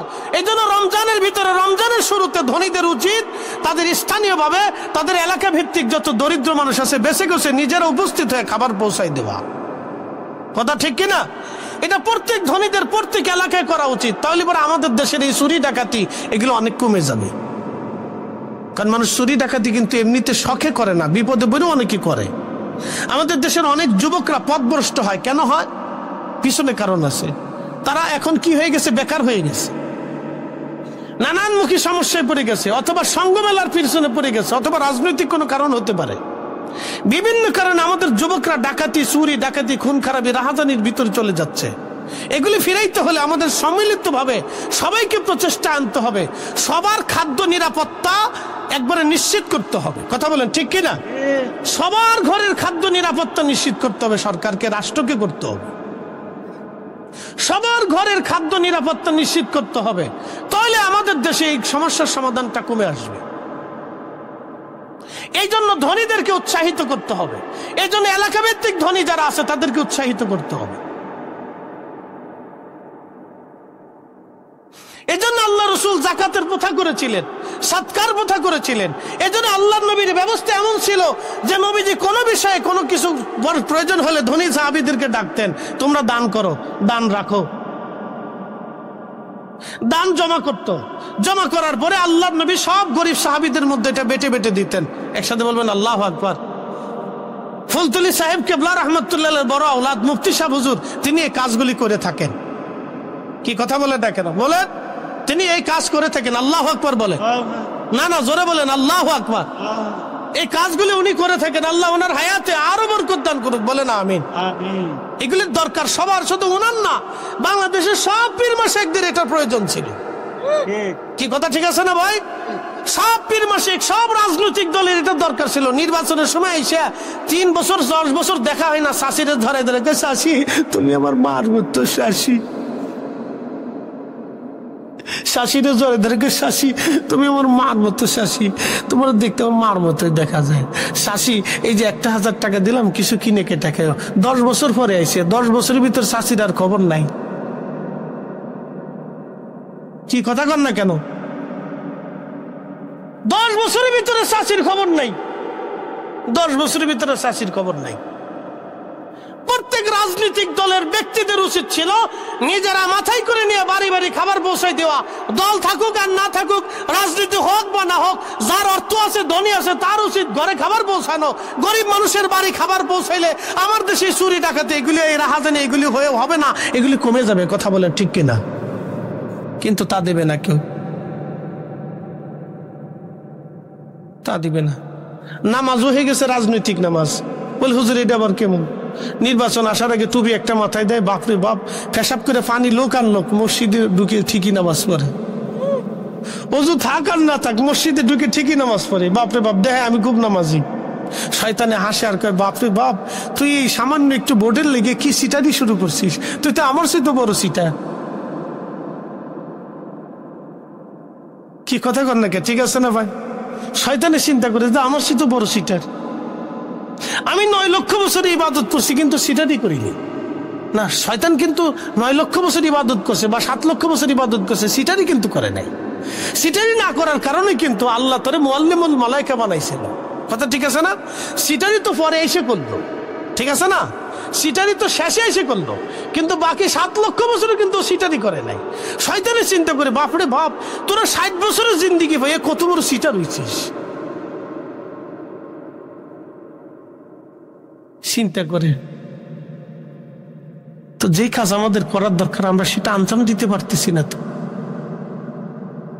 আল্লাহু আকবার, আল্লাহু আকবার। আল্লাহ কবুল করুক, সকলে বলে না আমিন। অনেকে খালি মঞ্চ পেয়ে ফটর ফটর করবো, চিল্লাফাল্লা করবো, কিন্তু কাজের বেলায় নাই। ওদের কাজ আঞ্জাম দিতে হবে। এই জন্য আমাদের খাদ্য নিশ্চিত করতে হবে, আমাদের প্রতিবেশীদের খাদ্য নিশ্চিত করতে হবে, আমাদের আত্মীয় স্বজনদের খাদ্য নিশ্চিত করতে হবে। কিছু না কিছু তাদেরকে দিয়ে সাহায্য করতে হবে। যাদের দারিদ্রতা আছে তাদের ঘরে খাবার পৌঁছায় দিয়ে আসতে হবে, প্রকাশ্যে না দেন। এমনও মধ্যবিত্ত বাংলাদেশে আছে যারা ভালো ইফতার পারে না, অসুবিধা আছে, মনে হয় যে সে ভালো চলতেছে, কিন্তু তার অনেক অসুবিধার ভিতরে আছে। আসে না ভাই? আছে। আমি গত বছর মাহে রমজানে ওরকম আমি বাটি, আল্লাহ আমার তৌফিক দেয়, তা আমি জানতাম না যে আমার গ্রামে এরকম। তো দিতে দিতে দিতে দিতে দেখি শেষই হয় না। বললাম কারণ কি? মানুষের পরিস্থিতি এরকম হয়ে গেছে। তো প্রিয় উপস্থিতি, এগুলো আমাদের করার দরকার। প্রত্যেক ধনীরা 68,000 ধনী, প্রত্যেক 68,000 ধনী যদি চিন্তা করে, এটা সরকারের দায়িত্ব। সরকার ইচ্ছা করলে প্রত্যেক শিল্পপতি যারা আছে তাদেরকে উদ্বুদ্ধ করতে পারে, পারে না ভাই? কোনো ব্যাপার না তো। বাংলাদেশের সেনাবাহিনী পড়ে রয়েছে, বিজিবি পড়ে রয়েছে, হাজার হাজার সেনা সদস্য পড়ে রয়েছে, যাদেরকে রমজানে যদি আপনি দিয়ে দেন এই অর্থগুলি, তারা নিজেরা বেটে বেটে পৌঁছাবে। কথা ঠিক আছে না ভাই? তারা নিজেরাই দিবে। সেনাবাহিনীর তো কাজ নাই। সেনাবাহিনী কি করে? সকালবেলা ট্রেনিং করে, বিকেলবেলা ট্রেনিং দেয়। তারা ট্রেনিং দ্বারা তারা সেনা ক্যাম্পের ভিতর কাজ করে। অন্তত রমজানে তাদেরকে আমরা তো কাজে লাগাইতে পারি। বিভিন্ন প্রয়োজনে সেনাবাহিনী কাজে আসবে। কথা ঠিক আছে না ভাই? দেশের স্বার্থে সেনারা কাজ করবে। সেনারা তো দেশের জন্য, কথা ঠিক আছে না? দেশের নিরাপত্তার জন্য, দেশের দুর্যোগের সময়, দেশের প্রয়োজনে, দেশের স্বার্থে, দেশের নিরাপত্তায় প্রয়োজনে সেনাবাহিনী কাজ করবে। করুক না, সেনাবাহিনী কাজ করবে। তাদেরকে সেনাবাহিনী যুদ্ধ করানো হয়, ট্রেনিং দেওয়া হয়, তাদেরকে বসে বসে খাওয়ানোর জন্য তো না। এখন সারা দেশের নিরাপত্তা ব্যবস্থা খুব দুর্বল হয়ে গেছে। দিন দুপুরে চুরি ডাকাতি হয়, খুন খারাপি হয়। এখন সেনাবাহিনীর উচিত সারা বাংলাদেশে একবারে বাটাম চালান দেওয়া। কি কথা ঠিক আছে না ভাই? সারা বাংলাদেশে একবারে বাটাম চালান দেওয়া সেনাবাহিনীর উচিত। প্রত্যেক অঞ্চলে নেমে নেমে বাটাম চালান দিয়ে সোজা করে একবারে ক্লিন করে পরিষ্কার করে রাখা। মুসিবতের সময় তোমার সেনাবাহিনীর দরকার। আমার যখন আরাম আছে তখন তো আর আমার সেনাবাহিনীর দরকার নাই, তারা তাদের ব্যারাকে ফিরে চলে যায়। কিন্তু আমার যখন বিপদ, দুর্যোগ হোক, প্রাকৃতিক দুর্যোগ হোক, রাষ্ট্রীয় দুর্যোগ হোক, রাজনৈতিক দুর্যোগ হোক, তখন তো সেনাবাহিনীর দরকার। কথা ঠিক আছে না ভাই? প্রাকৃতিক দুর্যোগ, রাজনৈতিক দুর্যোগ, রাষ্ট্রীয় দুর্যোগ, অর্থনৈতিক দুর্যোগ, সামাজিক দুর্যোগ, যে দুর্যোগে বাংলাদেশ আসুক, সেই সময় তো সেনাবাহিনীর প্রয়োজন। তো সেই সময় সেনাবাহিনী আমার দেশে কাজ করবে। আমি তো তাছাড়া ওনাকে চাচ্ছি না। তারা আমাদেরকে সাহায্য করবে। তো এই বাংলাদেশের সরকার যদি চিন্তা করে যে 68,000 গ্রামে বাংলাদেশের 68,000 শিল্পপতি বাংলাদেশে যারা আছে তাদের বরাদ্দ করতে হবে রমজান মাসে। কি কথা ঠিক আছে না? সারা বছর তারা ব্যবসা করে, রুটি রুজি করে, তারা এই 68,000 গ্রামে 68,000 বরাদ্দ করবে। এত হাজার, এত শত, এত হাজার কোটি টাকা তাদের বরাদ্দ করে দিবে। তারা রমজানে সরকার ইচ্ছা করে তাদেরকে বলবে আপনারা দিয়ে দেন। তখন এই সম্পদগুলি বরাদ্দ করার পরে তারপরে এই চাল ডাল কি পরিমাণে একজন দরিদ্র মানুষ পাবে, সেনাবাহিনীর আওতাধীন দিয়ে দিবে। অমুক থানা, অমুক উপজেলা সেনাবাহিনী চলে যাবে। তারা নিজেরা যায় বাইটা বাইটা ডিসকাশন করে তারা নিজেদের পদ্ধতি মতো তারা পৌঁছাই দিয়ে আসবে। এলাকার মানুষের সাহায্য নেবে, ইমাম সাহেব হুজুরের সাহায্য নেবে। কথা ঠিক আছে না ভাই? মসজিদ কমিটির সাহায্য নেবে, তাহলে কিন্তু সহজ হয়ে যাবে। ইমাম সাহেব হুজুর, মসজিদ কমিটি, এরা যদি সাথে থাকে, এলাকার আলেম ওলামা যদি সাথে থাকে, তাহলে পরে একবারে নিশ্চিন্ন ভাবে কোনো দুর্নীতি হবে না, কোনো স্বজন প্রীতি হবে না। হবে কি ভাই? স্বজন প্রীতি হবে না। কারণ ইমাম সাহেব চিন্তা করবে যে আমার এই মুসল্লি দরিদ্র আছে, কেন ইমাম সাহেবরা সবার বাড়ি বাড়ি বাড়ি বাড়ি ঘুরে, তারা জানে কার কি হাল হাকিকত, কার কি অসুবিধা সুবিধা আছে। কথা ঠিক আছে না ভাই? ইমাম সাহেবরা জানে, এলাকার মানুষ যারা মসজিদ পরিচালনা করে তারা জানে। তারা চিন্তা করবে যে না, আমরা এই গরিব মানুষের মধ্যে বন্টন করব। তারা সরকারের কাছে, সেনাবাহিনীর কাছে লিস্ট পাঠাবে, তাহলে আর আমাদের দেশে কোনো বিশৃঙ্খলা হয় না। আর যদি রাজনৈতিক ব্যক্তিত্বদের কাছে দিয়ে দেন, আমি তাদের দুর্নাম করবো না, আল্লাহ তাদের সাহায্য করে, আমরা দোয়া করি। কিন্তু অনেকে আছে স্বজন প্রীতি করবে। কথা সহজ, কাজ সহজ, কিন্তু কাজে পরিণত নাই। সমস্যা হলো এইখানে। কিন্তু সরকার দিক বা না দিক, আমাদের কাজ আমাদের চালাইতে হবে। কথা ঠিক আছে না ভাই? আল্লাহ আমাদের কবুল করুক। সকলে বলে না আমিন। না আরেকটু জোরে বলে না আমিন। একটু জবান খুলে মোহাব্বতে আল্লাহুম্মা সাল্লি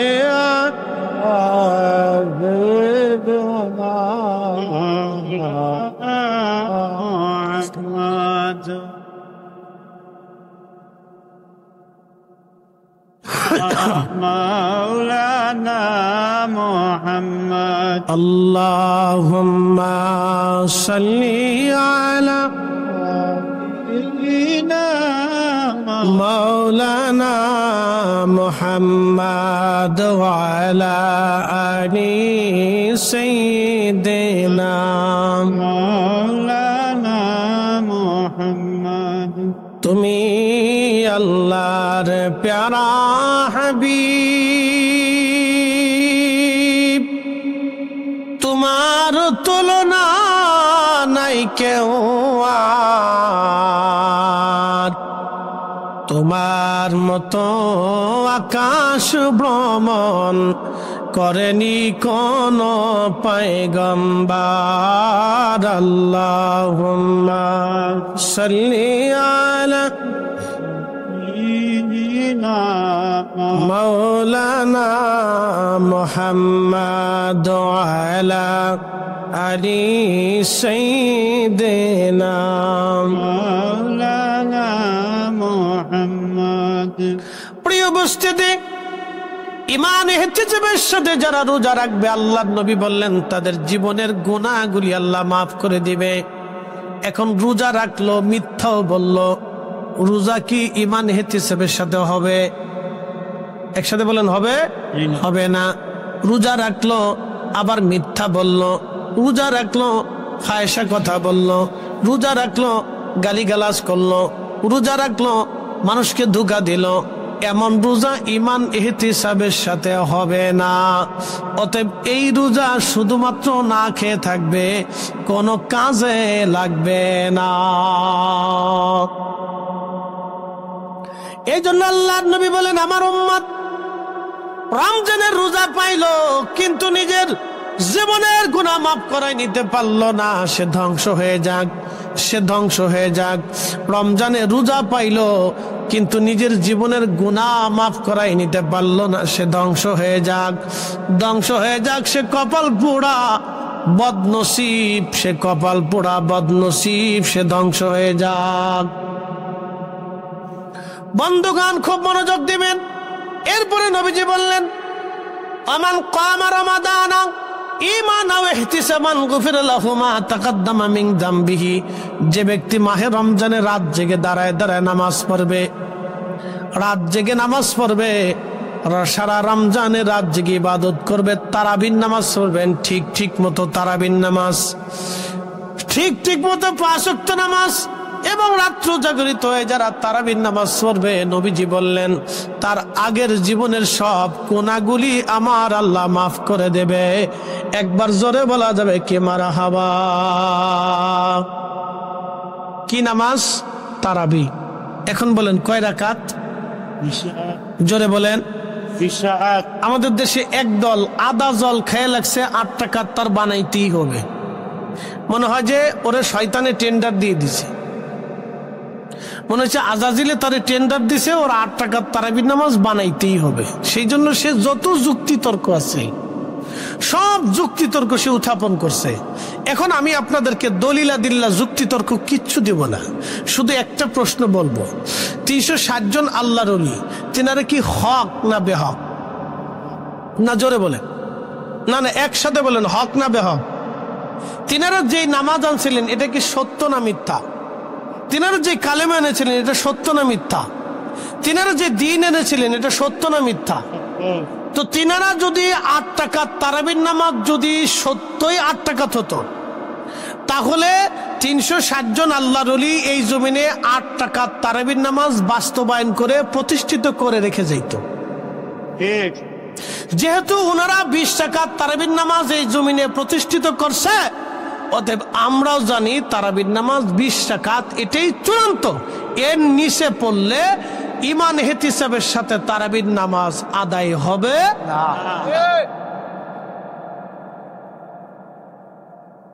যদি কেউ 8 রাকাত তারাবি পড়ে তাহলে ঈমান ইহতিসাবের সাথে তারাবির নামাজের হক আদায় হবে না। জোরে বলেন আদায় হবে না। জোরে বলেন আদায় হবে না।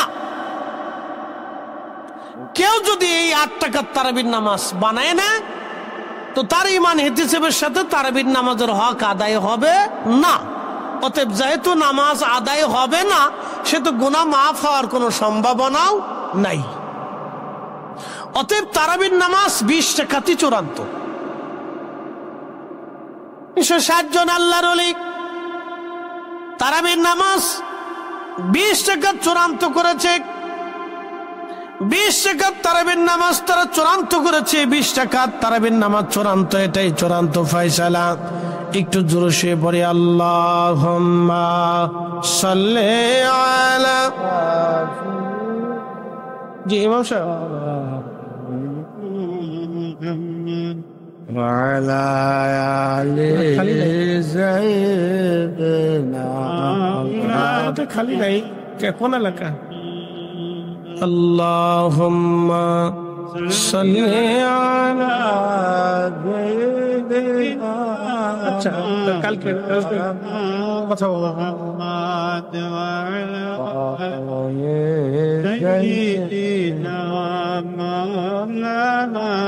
খালি না মেসিং করে দিতে পারে। আল্লাহুম্মা সাল্লি আলা সাইয়্যিদিনা মাওলানা মুহাম্মাদ ওয়া আলা আলি সাইয়্যিদিনা মাওলানা মুহাম্মাদ।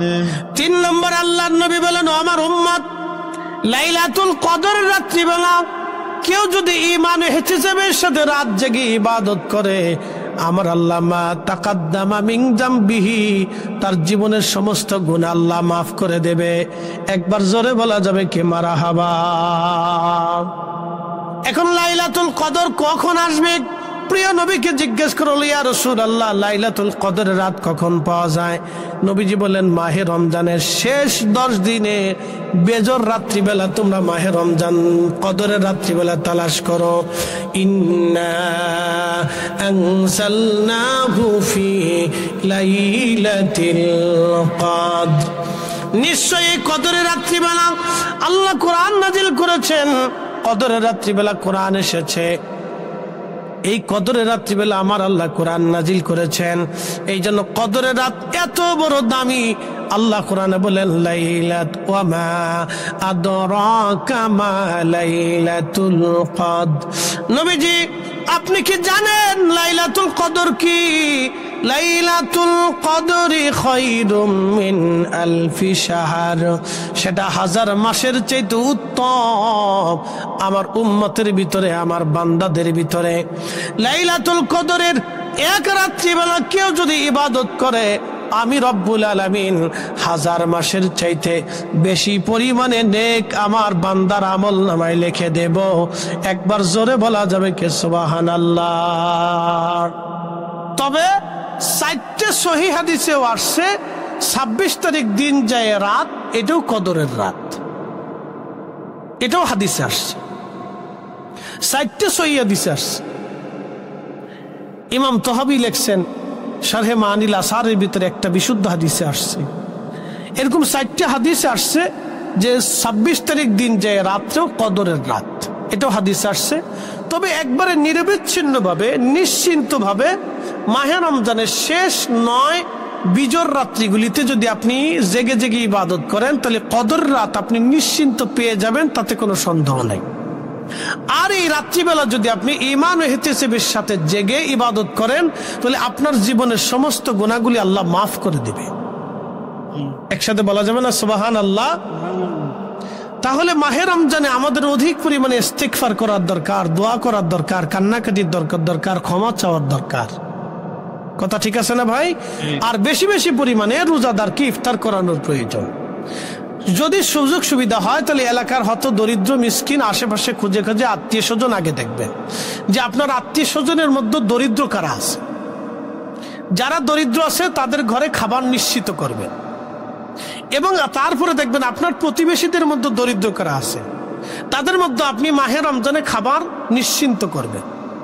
এরপরে আপনার গ্রামের ভিতরে দেখবেন কারা দরিদ্র আছে, আপনি তাদের মধ্যে খাদ্য নিশ্চিত করবেন, তাদের ঘরে খাবার পৌঁছাবেন রমজানে। আল্লাহ আমাদের প্রত্যেকের তৌফিক দিক, সকলে বলে না আল্লাহ। আমরা এই কাজগুলি করব, এই কাজগুলি আমাদের আঞ্জাম দেওয়ার দরকার, তাহলে আমাদের গুনাহ মাফ হবে না। রমজান পাইলেন কিন্তু গুনাহ মাফ করাইতে পারলেন না, এর চাইতে বড় ব্যর্থতা আর জীবনে কিছু নাই। এই জন্য প্রথম মিম্বরে কদম রাখার পরে নবীজি বললেন, সাহাবীরা রে, আমি প্রথম মিম্বরে কদম রাখছি, ঠিক তখনই জিবরাইল আলাইহিস সালাম এসে বলেন, ইয়া রাসূলুল্লাহ, যে মাহে রমজান পাইল কিন্তু নিজের জীবনের গুনাহ মাফ করাইয়া নিতে পারল না, সে ধ্বংস হয়ে যায়। তাহলে তিনটা কাজ করলে জীবনের গুনাহ মাফ হবে। এক নম্বরে মাহে রমজানে রোজা রাখতে হবে ঈমান ইহতিসাবের সাথে, পরিপূর্ণ ইয়াকিনের সাথে, বিশ্বাসের সাথে, মহাব্বতের সাথে। এই মাহে রমজানে রোজা রেখা মিথ্যা বলা যাবে না, ফায়সা কথা বলা যাবে না, গীবত করা যাবে না, শেকাত করা যাবে না, তহমত দেওয়া যাবে না, অন্যের ত্রুটি বিচ্যুতি খোঁজা যাবে না, মারামারি হানাহানি করা যাবে না, কারো সম্পদ মারা যাবে না, হালাল খাদ্য খেতে হবে, হারাম রুটি রুজি করা যাবে না, অন্যকে ঠকানো যাবে না। এই মাহে রমজানে জেনা করা যাবে না, জেনার লিপ্সা আনা যাবে না, কোনো নারীর দিকে ফায়সা কাজ করা যাবে না, খারাপ ভাষা ব্যবহার করা যাবে না, মিথ্যা বলা যাবে না।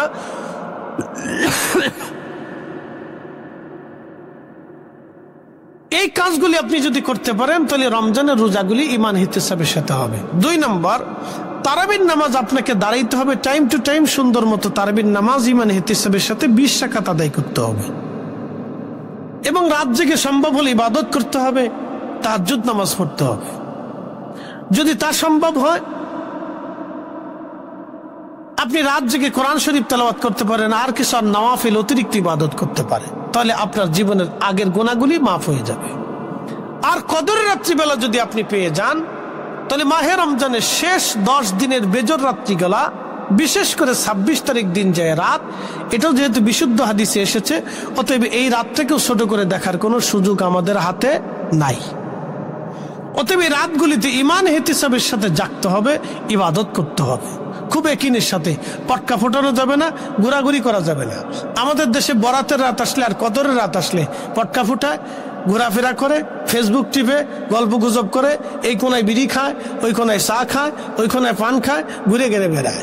বা সারা রাত ঘুরে গেড়ে বেড়ায় কদর পালন করছে, সারা রাত ঘুরে গেড়ে বেড়ায় কদর পালন করছে, বরাত পালন করছে, মনে করছে বিরাট বড় নেকির কাজ করে ফেলছি। শয়তানে হাসে আর কয়, ওরে সিটার, এভাবে অনেক নেকির কাজ করে ফেলছি। আসলে মূলত তা না। ঈমান ইহতিসাবের সাথে রাত্রি যাপন করতে হবে, ঈমান ইহতিসাবের সাথে, অত্যন্ত বিনয়ের সাথে এবং ইয়াকিনের সাথে, বিশ্বাসের সাথে, ঈমানের সাথে মহাব্বত নিয়ে রাত্রিগুলি ইবাদত করতে হবে। তাহলে 3 সময়, রোজা, তারাবি, কদর, রোজা, তারাবি, কদর। এই 3টা করতে যে আবার চিন্তা করেন না যে বাকি ফরজ নামাজগুলি ছেড়ে দেব, না না না। রমজান তো রমজান, রমজানে একটা ফরজ, অন্য সময় 70টা ফরজ। রমজানে একটা নফল, অন্য সময় ফরজের সমতুল্য। একসাথে বলা যাবে না সুবহানাল্লাহ। মনোযোগ দেন। এখন যদি আপনি 1 টাকা দান করেন তাহলে 700 টাকার সওয়াব পাবেন। আর রমজানে যদি দান করেন তাহলে বিগয়রি হিসাব, আস-সাওমু লি ওয়া আনা আযজি বিহি। রমজানে যদি আপনি দান করেন, আল্লাহ রাসূল বলতেছেন, আল্লাহ বলেন রমজানের রোজা আমার জন্য প্রতিদান আমি আল্লাহ নিজে দিয়ে দিব। কত দিব? কোনো হিসাব দিলাম না, বিগয়রি হিসাব দিব। আমার যত খুশি মন চায় তত বেশি দিয়ে দিব। সুবহানাল্লাহ। আস্তে হয়ে গেল না? জোরে বলেন সুবহানাল্লাহ। আল্লাহ কি কৃপণ? আল্লাহর কি অভাব আছে? আল্লাহর দিলে কি লজ আছে? তাহলে আল্লাহ যখন দেয় তখন বুঝতে হবে যে অগণিত দেয়। কথা ঠিক আছে কিনা? তাহলে রমজানে বেশি বেশি দান সৎকার করবো। কোন সময় দান সৎকার করবো? রমজানে বেশি বেশি দান সৎকার করব। প্রিয় উপস্থিতি, মাহে রমজানে অত্যধিক পরিমাণে দান সৎকার করবেন, অধিক পরিমাণে নেকের কাজ করবেন আপনি। এই রমজান আসলে রোজা ছেড়ে দেওয়া যাবে না, প্রস্তুতি নিয়ে ফেলে দেন। একটা রোজা কাজা করা যাবে না। রমজানে যেই কথাগুলি বললাম সেইগুলি আপনারা করবেন। আল্লাহর নবী বললেন, আমি দ্বিতীয় মিম্বারে কদম রাখলাম। যখন দ্বিতীয় মিম্বারে কদম রাখছি তখন জিবরাইল আলাইহিস সালাম বলেন, ইয়া রাসূলুল্লাহ, যে আপনার নাম শুনলো কিন্তু দুরূদ শরীফ পড়ল না, সে ধ্বংস হয়ে যাক। যে আপনি নবীর নাম শুনলো কিন্তু আপনি নবীর শানে দুরূদ শরীফ পড়ল না, সে ধ্বংস হয়ে যাক। যে আপনি নবীর নাম শুনলো কিন্তু দুরূদ পড়ল না, সে ধ্বংস হয়ে যাক। আল্লাহর নবী বলেন আমিন। তার মানে নবীজির নাম শোনার পরে দুরূদ পড়া লাগবে। দুরূদ দুরূদ দুরূদ। সর্বশেষ ছোট্ট দুরূদের নাম সাল্লাল্লাহু আলাইহি ওয়াসাল্লাম। আপনি যেই দুরূদ শরীফ পড়তে পারেন সেই দুরূদ আপনি পড়বেন। আপনার যেটা খুশি আপনি সেটা পড়বেন, কোনো নিষেধ নাই। আপনার যেই দুরূদ খুশি আপনি সেটা পড়বেন। দুরূদ ইব্রাহিমই পড়তে হবে এমন কোনো বিষয় না। দুরূদ ইব্রাহিম ছাড়া অন্য কোনো দুরূদ হবে না, তাও কোনো মাসালা না। এগুলি ভ্রান্ত মাসালা। সাহাবা ইকরাম জিজ্ঞেস করলো, নাহনু সাল্লাইনা ফি সালাতিনা ইয়া রাসূলুল্লাহ, নবীজি আমরা নামাজের ভিতরে কিভাবে আপনার প্রতি দুরূদ পড়ব আপনি শিখিয়ে দেন। তখন নবীজি এই দুরূদ শরীফটা শিক্ষা দিলেন, যে দুরূদ ইব্রাহিম যেটা আমরা পড়ি, নাম দুরূদ ইব্রাহিম। আসলে মূলত এটা দুরূদ ইব্রাহিম আলাইহিস সালামের দুরূদ না, দুরূদটা তো আমাদের রাসূলের দুরূদ। কথা ঠিক কিনা? আল্লাহর নবী নিজে দয়া করে ইব্রাহিম আলাইহিস সালামের নাম বসিয়ে দিয়েছেন। এর পিছনে কারণ আছে।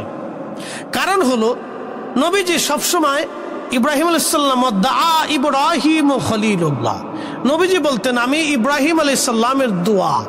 এর অর্থ হচ্ছে ইব্রাহিম আলাইহিস সালাম প্রত্যেক দোয়াতে দোয়া করতেন, আল্লাহ তুমি আমার নসলে আখিরি নবী পাঠাও, আল্লাহ তুমি আমার নসলে আমার বংশে আখিরি নবী পাঠাও। কারণ আখিরি নবীর ইজ্জত সমস্ত ১৬ লক্ষ নবীরে যাহা দিয়েছে, আমার নবীরে আল্লাহ তার চাইতে ৭০ গুণ বেশি দিছে। একসাথে বলবেন আল্লাহু আকবার। সমস্ত নবীর উম্মতরে আল্লাহ যা দিছে, আমার নবীর উম্মতরে আল্লাহ ৭০ গুণ বেশি দিছে। আসতে বললেন কেন? আমাদেরকে আল্লাহ কি দিছে? ৭০ গুণ বেশি দিছে। কত গুণ বেশি দিছে? ৭০ গুণ বেশি দিছে দেখে লাইলাতুল কদর পাইছেন, নালে লাইলাতুল কদর পাইতেন না। ৭০ গুণ বেশি দিছে দেখে রমজানে ১ রাকাত নামাজ পড়লে, এই নফল পড়লে অন্য মাসের ফরজের সমান পাইছেন। একটা ফরজ করলে অন্য মাসে ৭০টা ফরজের সমান পাইছেন। ৭০ গুণ বেশি দিছে দেখে রমজানে আল্লাহ আপনার জীবনের গুনাহ মাফ করাই দিবে। আল্লাহর নবী বলেন, উম্মত তোমরা শোনো, ৫টা জিনিস মাহে রমজানে আল্লাহ আমার উম্মতরে বিশেষভাবে দিছে, যা অন্য কোনো উম্মতরে আল্লাহ দেয় নাই। তার ভিতরে একটা হচ্ছে মাহে রমজানে আমার উম্মতের মুখ দিয়ে যে গন্ধ আসে, এই গন্ধটা আল্লাহর কাছে মিশকের চাইতে বেশি ঘ্রাণ। একসাথে বলবেন আল্লাহু আকবার। এখন প্রশ্ন, আল্লাহ কি গন্ধ শুকে? আল্লাহ কি গন্ধর দরকার? আল্লাহ গন্ধ শুকে না, বরং এই গন্ধটা কেন আসে? ক্ষুধার্ত থাকার কারণে এই গন্ধটা আসে। দেখবেন মানুষ ক্ষুধার্ত থাকলে মুখ থেকে গন্ধ আসে, এটা হলো ক্ষুধার গন্ধ, এটা মুখের গন্ধ না। ক্ষুধা সন্ধ্যার সময় দেখবেন গন্ধর তাপমাত্রাটা বেশি বাড়ে, কারণ কি? সে ক্ষুধা, পেটে কিছু নাই, এই জন্য গন্ধ আসে, নিঃশ্বাসে গন্ধ আসে ক্ষুধা থাকার কারণে। এটা হলো ক্ষুধার গন্ধ। তো এই গন্ধটা আল্লাহর কাছে প্রিয় কেন? এই গন্ধের বিনিময়ে আল্লাহ তাকে এত সুগন্ধি দিবে, বেহেশতে এত মর্যাদা আল্লাহ দিবে, যে যার আল্লাহর কাছে এত পছন্দ লাগে, ভালো লাগে, যে আমার বান্দা ক্ষুধার্ত আছে, কারণ আমি আল্লাহর ভয়ে আছি। একসাথে বলবেন আল্লাহু আকবার। রোজা কি পুলিশের ভয়ে রাখেন? কাউকে দেখানোর জন্য রাখেন? কার জন্য রাখেন? কারণ রমজান মাসে আপনি যদি পালায় পালায় খাবার খান কেউ দেখবে না, পালায় পালায় যদি পানি খান তো কেউ দেখবে না। তো রমজানের রোজাটা শুধুমাত্র আল্লাহর জন্য হয়। নামাজ কিন্তু রাজনৈতিক নামাজ আছে, নামাজ কিন্তু বিয়েই নামাজ আছে, নামাজ কিন্তু সামাজিক নামাজ আছে, নামাজ কিন্তু ঠেলার নামাজ আছে। বলে ঠেলার নামাজ কি? ঠেলার নামাজ হচ্ছে যে সালিশ দরবারে বসে এখন যদি নামাজ না পড়ে তাহলে মানুষ কি বলবে, এটার নাম ঠেলার নামাজ। রাজনৈতিক নামাজ হলো নির্বাচনে আসছে, ভোট যদি নামাজ না পড়ে মানুষ ভোট দিবে না, তাহলে রাজনৈতিক নামাজ। বিআই নতুন বিআই বেদ গেছে, যদি নামাজ না পড়ে তো বিআই মন্দ বলবে, এই জন্য এটার নাম দিয়েছি বিআই নামাজ। কি কথা ঠিক আছে না? কিন্তু রোজা কিন্তু বিয়েই রোজা নাই, কারণ রোজা আল্লাহর জন্যই রাখে, যে রাখে সে আল্লাহর জন্যই রাখে। কথা ঠিক আছে না ভাই? সে কার ভয়ে রাখে? আল্লাহর ভয়ে রাখে। যে রাখে সে আল্লাহর ভয়ে রাখে, কারণ সে পলায় খাইতে পারে, গোপনে বাসার ভিতরে খাইতে পারে, রুমের তালা মাইরে দিয়ে পানি খাইতে পারে, ভাতও খাইতে পারে, কেউ দেখবে না। এই জন্য রোজা আসাউমুলি ওয়া আনা আযবিহি, রোজা আমি আল্লাহর জন্য, অতএব প্রতিদান আমি আল্লাহ নিজে দিয়ে দেব। আল্লাহু আকবার। এই জন্য রোজাদারকে কেউ যদি খাওয়া, তাহলে আল্লাহ, রাসূল বলছেন, আমি কিয়ামতের ময়দানে তোমাকে হাউজে কাউসারের পানি পান করাই দেব।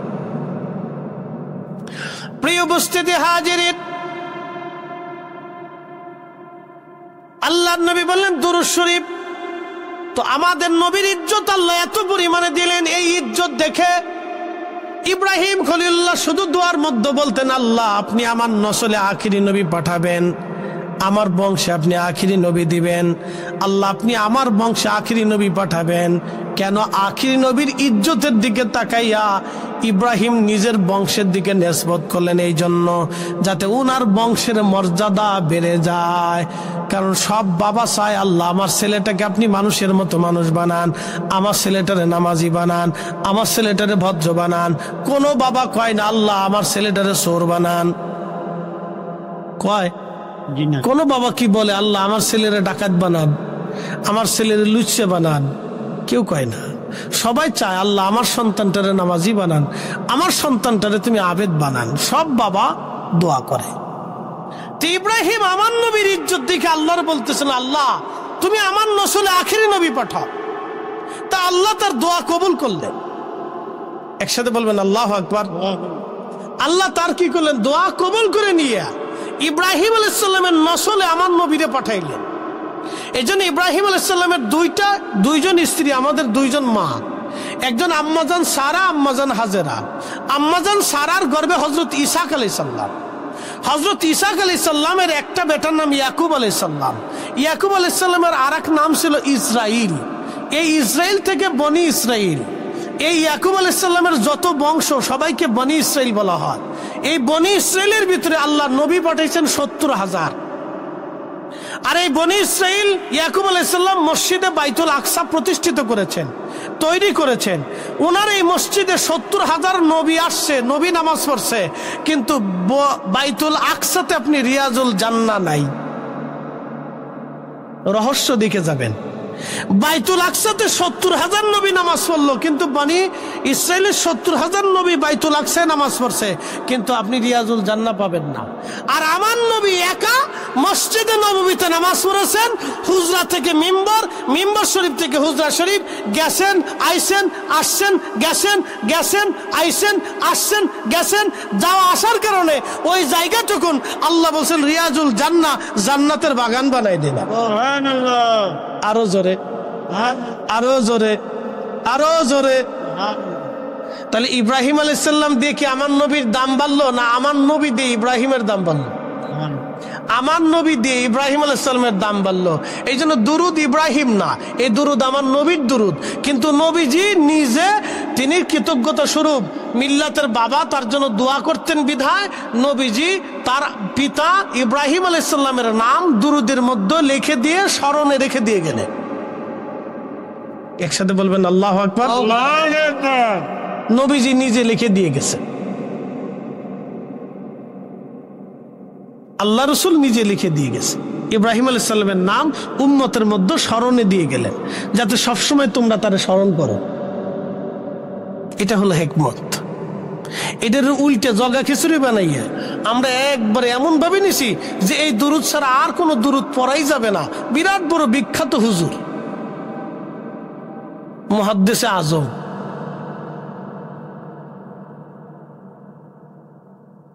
এ মুসলমান খুব মনোযোগ দিবেন। আল্লাহ নবী বলেন, উম্মত আমার নাম যে শুনলো কিন্তু দুরূদ শরীফ পড়ল না, সে ধ্বংস হয়ে যাক, সে ধ্বংস হয়ে যাবে। এই জন্য সবচেয়ে ছোট্ট দুরুদ আমরা যেটা পড়ি, সাল্লাল্লাহু আলাইহি ওয়াসাল্লাম। জোরে বলেন, সাল্লাল্লাহু আলাইহি ওয়াসাল্লাম। আমরা এই দুরুদটা নবীজির নাম শোনার পরে আমরা তেলাওয়াত করি। যদি না পড়েন তাহলে ধ্বংস অনিবার্য।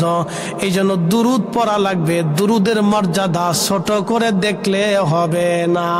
কথা কন না কে, ঠিক কিনা? দুরুদের মর্যাদা ছোট করে দেখলে হবে না। মৌমাছির দলেরা নবীজির সামনে দিয়ে উড়িয়ে যায়। আল্লাহর নবী বললেন, মৌমাছি দাঁড়াও।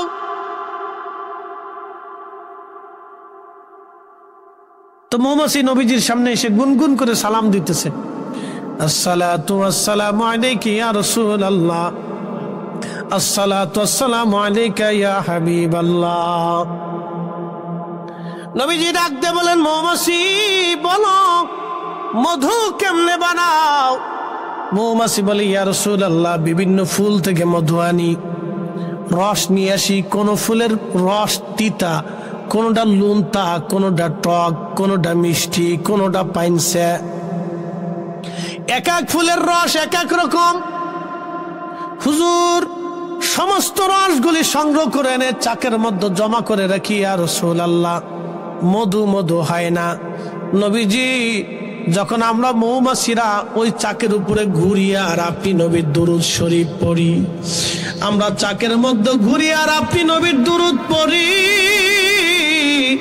ওই দুরূদের কারণে আমার আল্লাহ, আমার রব মধুকে মধু বানায়া দেয়। একসাথে বলেন আল্লাহু আকবার। এই মধুটাকে আল্লাহ বলেন না শিফাউল লিন্নাস, কোরআনে আল্লাহ বলছেন। তাহলে আমার রব, আমার আল্লাহ ৯৯ প্রকার কঠিন কঠিন রোগ থেকে তোমাকে বাঁচাবে। কেমনে খাবেন? হাতের তালুতে ঢেলে চেটে চেটে খাবেন। প্রত্যেক মাসে অন্তত একবার, সপ্তাহে একবার, নাহলে প্রত্যেক দিনে একবার হাতের চালুর মধ্যে মধু ঢেলে চেটে চেটে খাবেন। আর শিফাউল লিন্নাস, আল্লাহর ভাষা। পৃথিবীর সমস্ত বিজ্ঞানী যদি এক জায়গা আনেন, চেষ্টা করান যে বিজ্ঞানীরা তোমরা তোমাদের সমস্ত মেধা দিয়ে এক ফোঁটা মধু বানাই দেখাও, পৃথিবীর সমস্ত বিজ্ঞানী চেষ্টা করলেও আল্লাহর দেওয়া মৌমাছি যেইভাবে মধু বানাইছে এইভাবে মধু বিজ্ঞানীরা বানাইতে পারবে না। এটাই আমার আল্লাহর কুদরত, এটাই আমার আল্লাহর শক্তি। আল্লাহর শক্তির কাছে বিজ্ঞানীরা অসহায়। কথা বলে ঠিক না বেটি? মনে রাখেন, এই জন্য দুরুদ।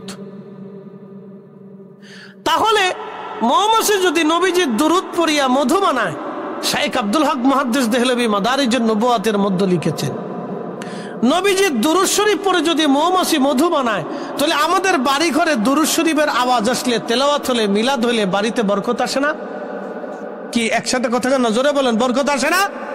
তাহলে বাড়ি বাড়ি মিলাদ দোয়া দুরুদ হবে নি? জোরে বলেন, বাড়ি বাড়ি মিলাদ দোয়া দুরুদ হবে নি? আল্লাহ কবুল করুক, বলেন আমিন। বরকতের জন্য পড়বেন, পড়লে আপনার লাভ, না পড়লে আপনার লস।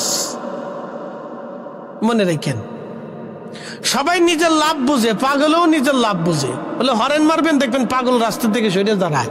পাগল জানে যে এখন আমি গাড়ির নিচে পড়ে যাবো, সরে যারে। পাগল এটা বুঝে।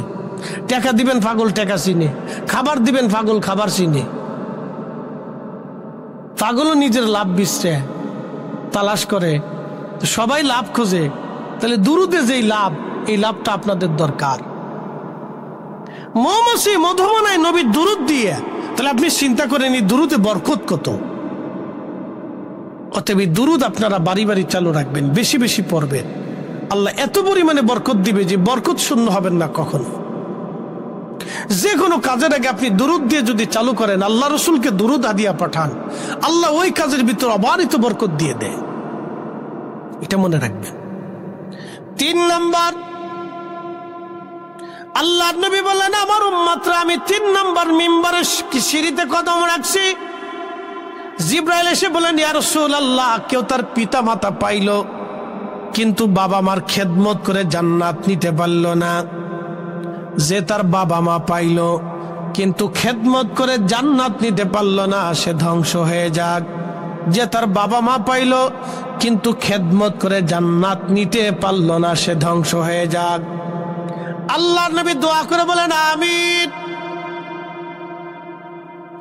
বাবা মা পাইল কিন্তু খেদমত করে জান্নাত দিতে পারে নাই, কপাল পোড়া সন্তান। আমি বলে দিয়ে যাই বন্ধু, আপনার মা আপনার পিছনে মিনিমাম 15 বছর আপনার পিছনে পরিশ্রম করছে। একবারে এসএসসি পরীক্ষা দেওয়া পর্যন্ত আপনার মা আপনার 3 বেলা রান্না করে আপনারে খাওয়াইছে। কি কথা ঠিক আছে না ভাই? একবারে এসএসসি পর্যন্ত ধরলাম, আমি বাকিটা ধরলাম না, ধরেন আর কি, বাকিটাও করছে মা কিন্তু ধরলাম না, আমি এসএসসি পর্যন্ত ধরলাম। তো একটা ছেলে 15 বছরে এসএসসি পরীক্ষা দেয়, ঠিক আছে না ভাই? 15-16 বছরে সে এসএসসি পরীক্ষা দেয়, অথবা 17 বছরই ধরেন, তা আমি 15 বছরই মাস্ট সর্বনিম্ন হিসেবে ধরলাম। তো একটা মা 15 বছর 3 বেলা আপনাকে রান্না করে খাওয়াইছে, 5 বছর পর্যন্ত আপনার পায়খানা পেশাব মা পরিষ্কার করছে, 5 বছর পর্যন্ত মা আপনাকে কোলের মধ্যে নিয়ে ঘুম পাড়াইছে, আপনার বিছানা ঠিক করছে, আপনার কাপড় চোপড় মা ধুয়ে দিয়েছে, আপনার বিছানা ঠিক করে দিয়েছে, কখন ঘুম থেকে উঠবেন, কখন ঘুম থেকে বের হবেন, আপনার মা আপনার তদারকি করেছে। 15টা বছর মা আপনার পিছনে ছায়ার মতো লেগে রইল, আপনি মায়ের 15 দিনও কাপড় ধুয়ে দেন নাই। বলেন কি? জোরে বলেন, জোরে বলেন।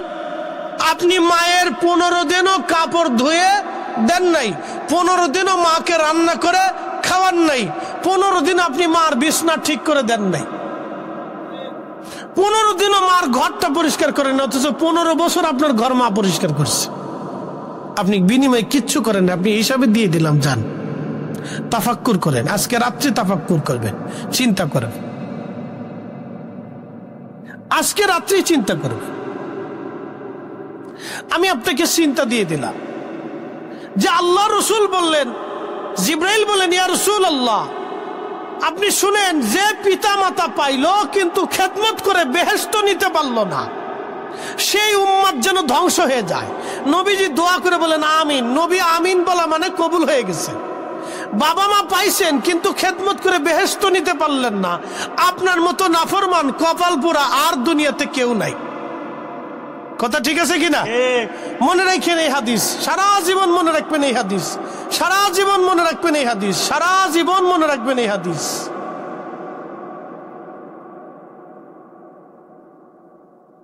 কুলাউড়াবাসী মনোযোগ দিবেন। বাবা মা পাইলেন কিন্তু খেদমত করে বেহেশত নিতে পারলেন না, আপনি ধ্বংস হয়ে যান, ধ্বংস হয়ে যাবেন আপনি। 15টা বছর বাবা আপনার জন্য পরিশ্রম করলেন, বাজার আনলেন, চাকরি করলেন, ব্যবসা করলেন, রক্তপানি করলেন। 15টা বছর বাবা শীত দেখে নাই, গ্রীষ্ম দেখে নাই, বর্ষা দেখে নাই। আপনার জন্য 40 বছর বাবা পরিশ্রম করেছে, 40 বছরও মা পরিশ্রম করেছে। বিনিময়ে বাবার বৃদ্ধকালে 2টা কথা বেশি বললে আপনি বলে ফেলেন বাবা বুড়া হয়ে গেছে, বেশি জ্ঞান জ্ঞান জ্ঞান জ্ঞান করে, বাবা বুঝে না। কিন্তু আপনি কি কখনো দেখেছেন যার ছোট্ট বাচ্চা আছে, বাচ্চা দেখবেন বারবার বাবাকে জিজ্ঞেস করে, বাবা এটা কি, ওটা কি, সেটা কি, এটা কেমনে করে, সেটা কেমনে করে, এটা কেমনে খায়, কেমনে করে, বলে নিতে হবে, বিস্কুট আনতে হবে, ওইটা আনতে হবে, কখন আসবা। কত কথা বাবাকে আপনি বলছেন, বিরক্ত হয় নাই? কত কথা মার সাথে বলেছেন, মা বিরক্ত হয় নাই? মা আপনাকে কথা বুলিয়ে বুলিয়ে বুলিয়ে বুলিয়ে মা আপনাকে কথা শিখিয়েছে। আজকে মা 2টা কথা বেশি হয়, আপনার কাছে বিরক্তি লাগে, ইস, আর আপনি ভাবতেছেন বেহেশত পেয়ে গেছেন না, ইস। মানুষ বড় অকৃতজ্ঞ, মানুষ বড় অকৃতজ্ঞ। কুকুরকে খাওয়াবেন, ও বেঈমানি করে না, কিন্তু মানুষ বেঈমানি করে। কথা কর না কেন? আপনি বিড়ালরে খাওয়ান, ও বেঈমানি করে না, কিন্তু মানুষ বেঈমানি করে। গরুরে খাওয়ান, ও বেঈমানি করে না, কিন্তু মানুষ বেঈমানি করে। আপনি বাঘেরে এনে আদর করে ছোট্টকাল থেকে লালন করবেন, বাঘ আপনার সাথে বেঈমানি করবে না, কিন্তু মানুষ বেঈমানি করে। কি কথা কর না কেন? জোরে বলেন। আরে বাঘে সিংহেও বেঈমানি করে না। একটা ছোট্ট সিংহের বাচ্চা এনে আপনি লালন পালন করেন, আপনার সাথে বেইমানি করবে না।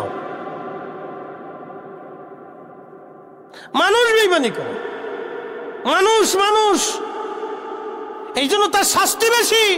তাকে নসিহত করার জন্য কত ওলি, কত বুজুর্গ, কত নবী আসছে, কত উলামা ফুদালা তাদেরকে নসিহত করলো। এত ওয়াজ আমরা মানুষকে শোনাইলাম, কোটি কোটি মানুষ আমাদের ওয়াজ শুনে, হাজার হাজার মানুষ আমাদের ওয়াজ শুনে, অনলাইনে কোটি কোটি মানুষ আমাদের ওয়াজ শুনে, কোটি কোটি মানুষ, মিলিয়ন মিলিয়ন মানুষ ওয়াজ শুনে।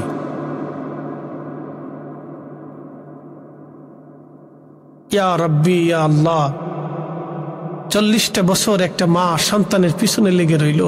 আল্লাহর নবী বলেন, উম্মত রে তোমরা শোনো, তুমি তোমার বাবা মাকে পাইছো বৃদ্ধকালে, কিন্তু খেদমত করে তুমি বেহেশত নিতে পারো নাই। তোমার মতো হতভাগা আর কেউ নাই। আমার ওয়াজ যদি বুঝেন তাহলে এই ওয়াজগুলি আজকে বুঝে যাওয়াটা জরুরি।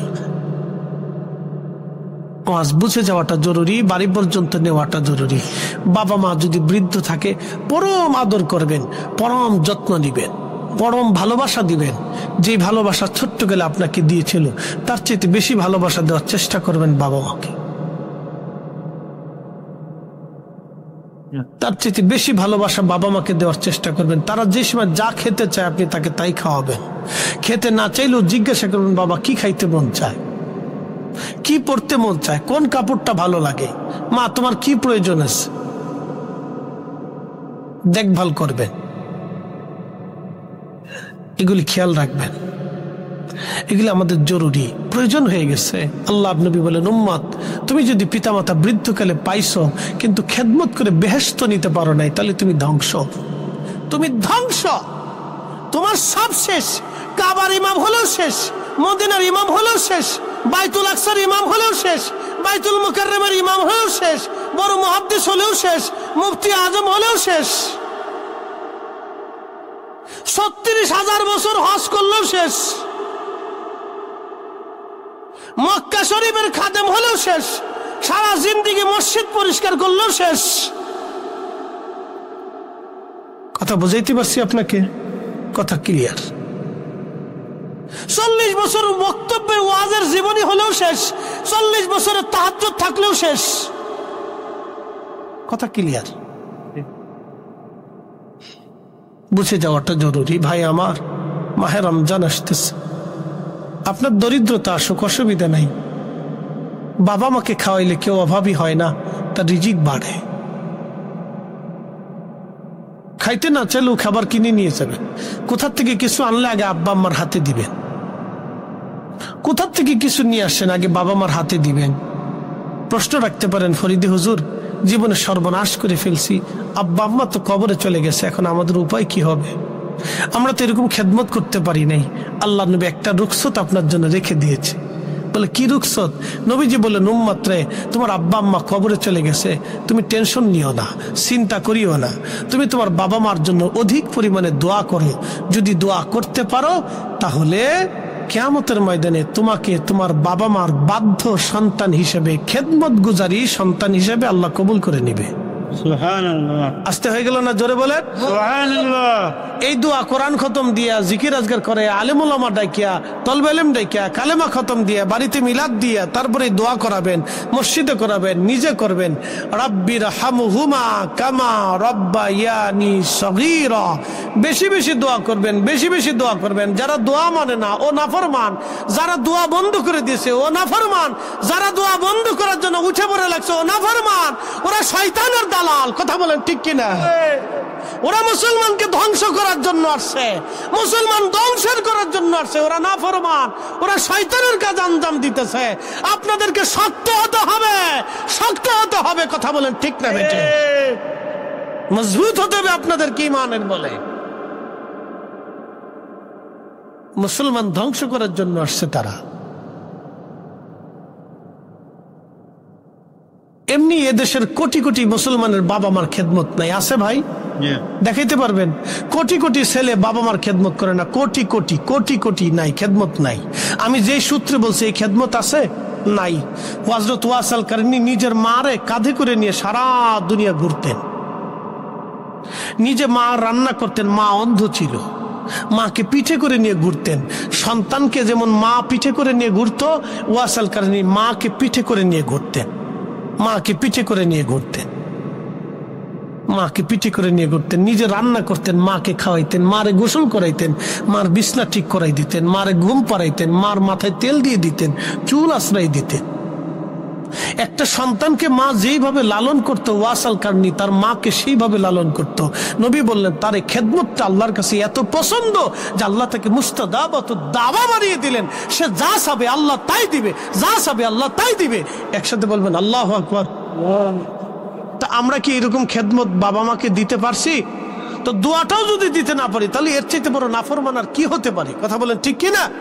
তাহলে দোয়া দিতে হবে। কি জোরে বলেন কি দিতে হবে? দোয়া। জোরে বলেন কি দিতে হবে? দোয়া। জোরে বলেন কি দিতে হবে? দোয়া। আল্লাহ কবুল করুক, সকলে বলেন আমিন। আওয়ালাদিন সালিহিন ইয়াদউ লাহু, নেক সন্তানের দোয়া বাবা মার কবরে পৌঁছায়। নেক সন্তানের দোয়ার কারণে বাবা মার কবরকে আল্লাহ উজালা বানায় দেয়। অতএব সন্তান যদি দোয়া না করে তো সন্তানকে আল্লাহ কিয়ামতের ময়দানে নাফরমান হিসেবে উঠাবে। এই জন্য বেশি বেশি দোয়া করবেন। যারা দোয়া বন্ধ করতে চায় ফতোয়াদের বিরুদ্ধে, ওদের ফতোয়ার গোষ্ঠী গিলাইতে হবে। কথা বলেন ঠিক কিনা বেটেন? ও নিজে নাফরমান, আরো মুসলমানকে নাফরমান বানাইতেছে। আশা করি আমার কথা বুঝতে পেরেছেন। মনে অজান্তে কষ্ট পাইলে মাফ করে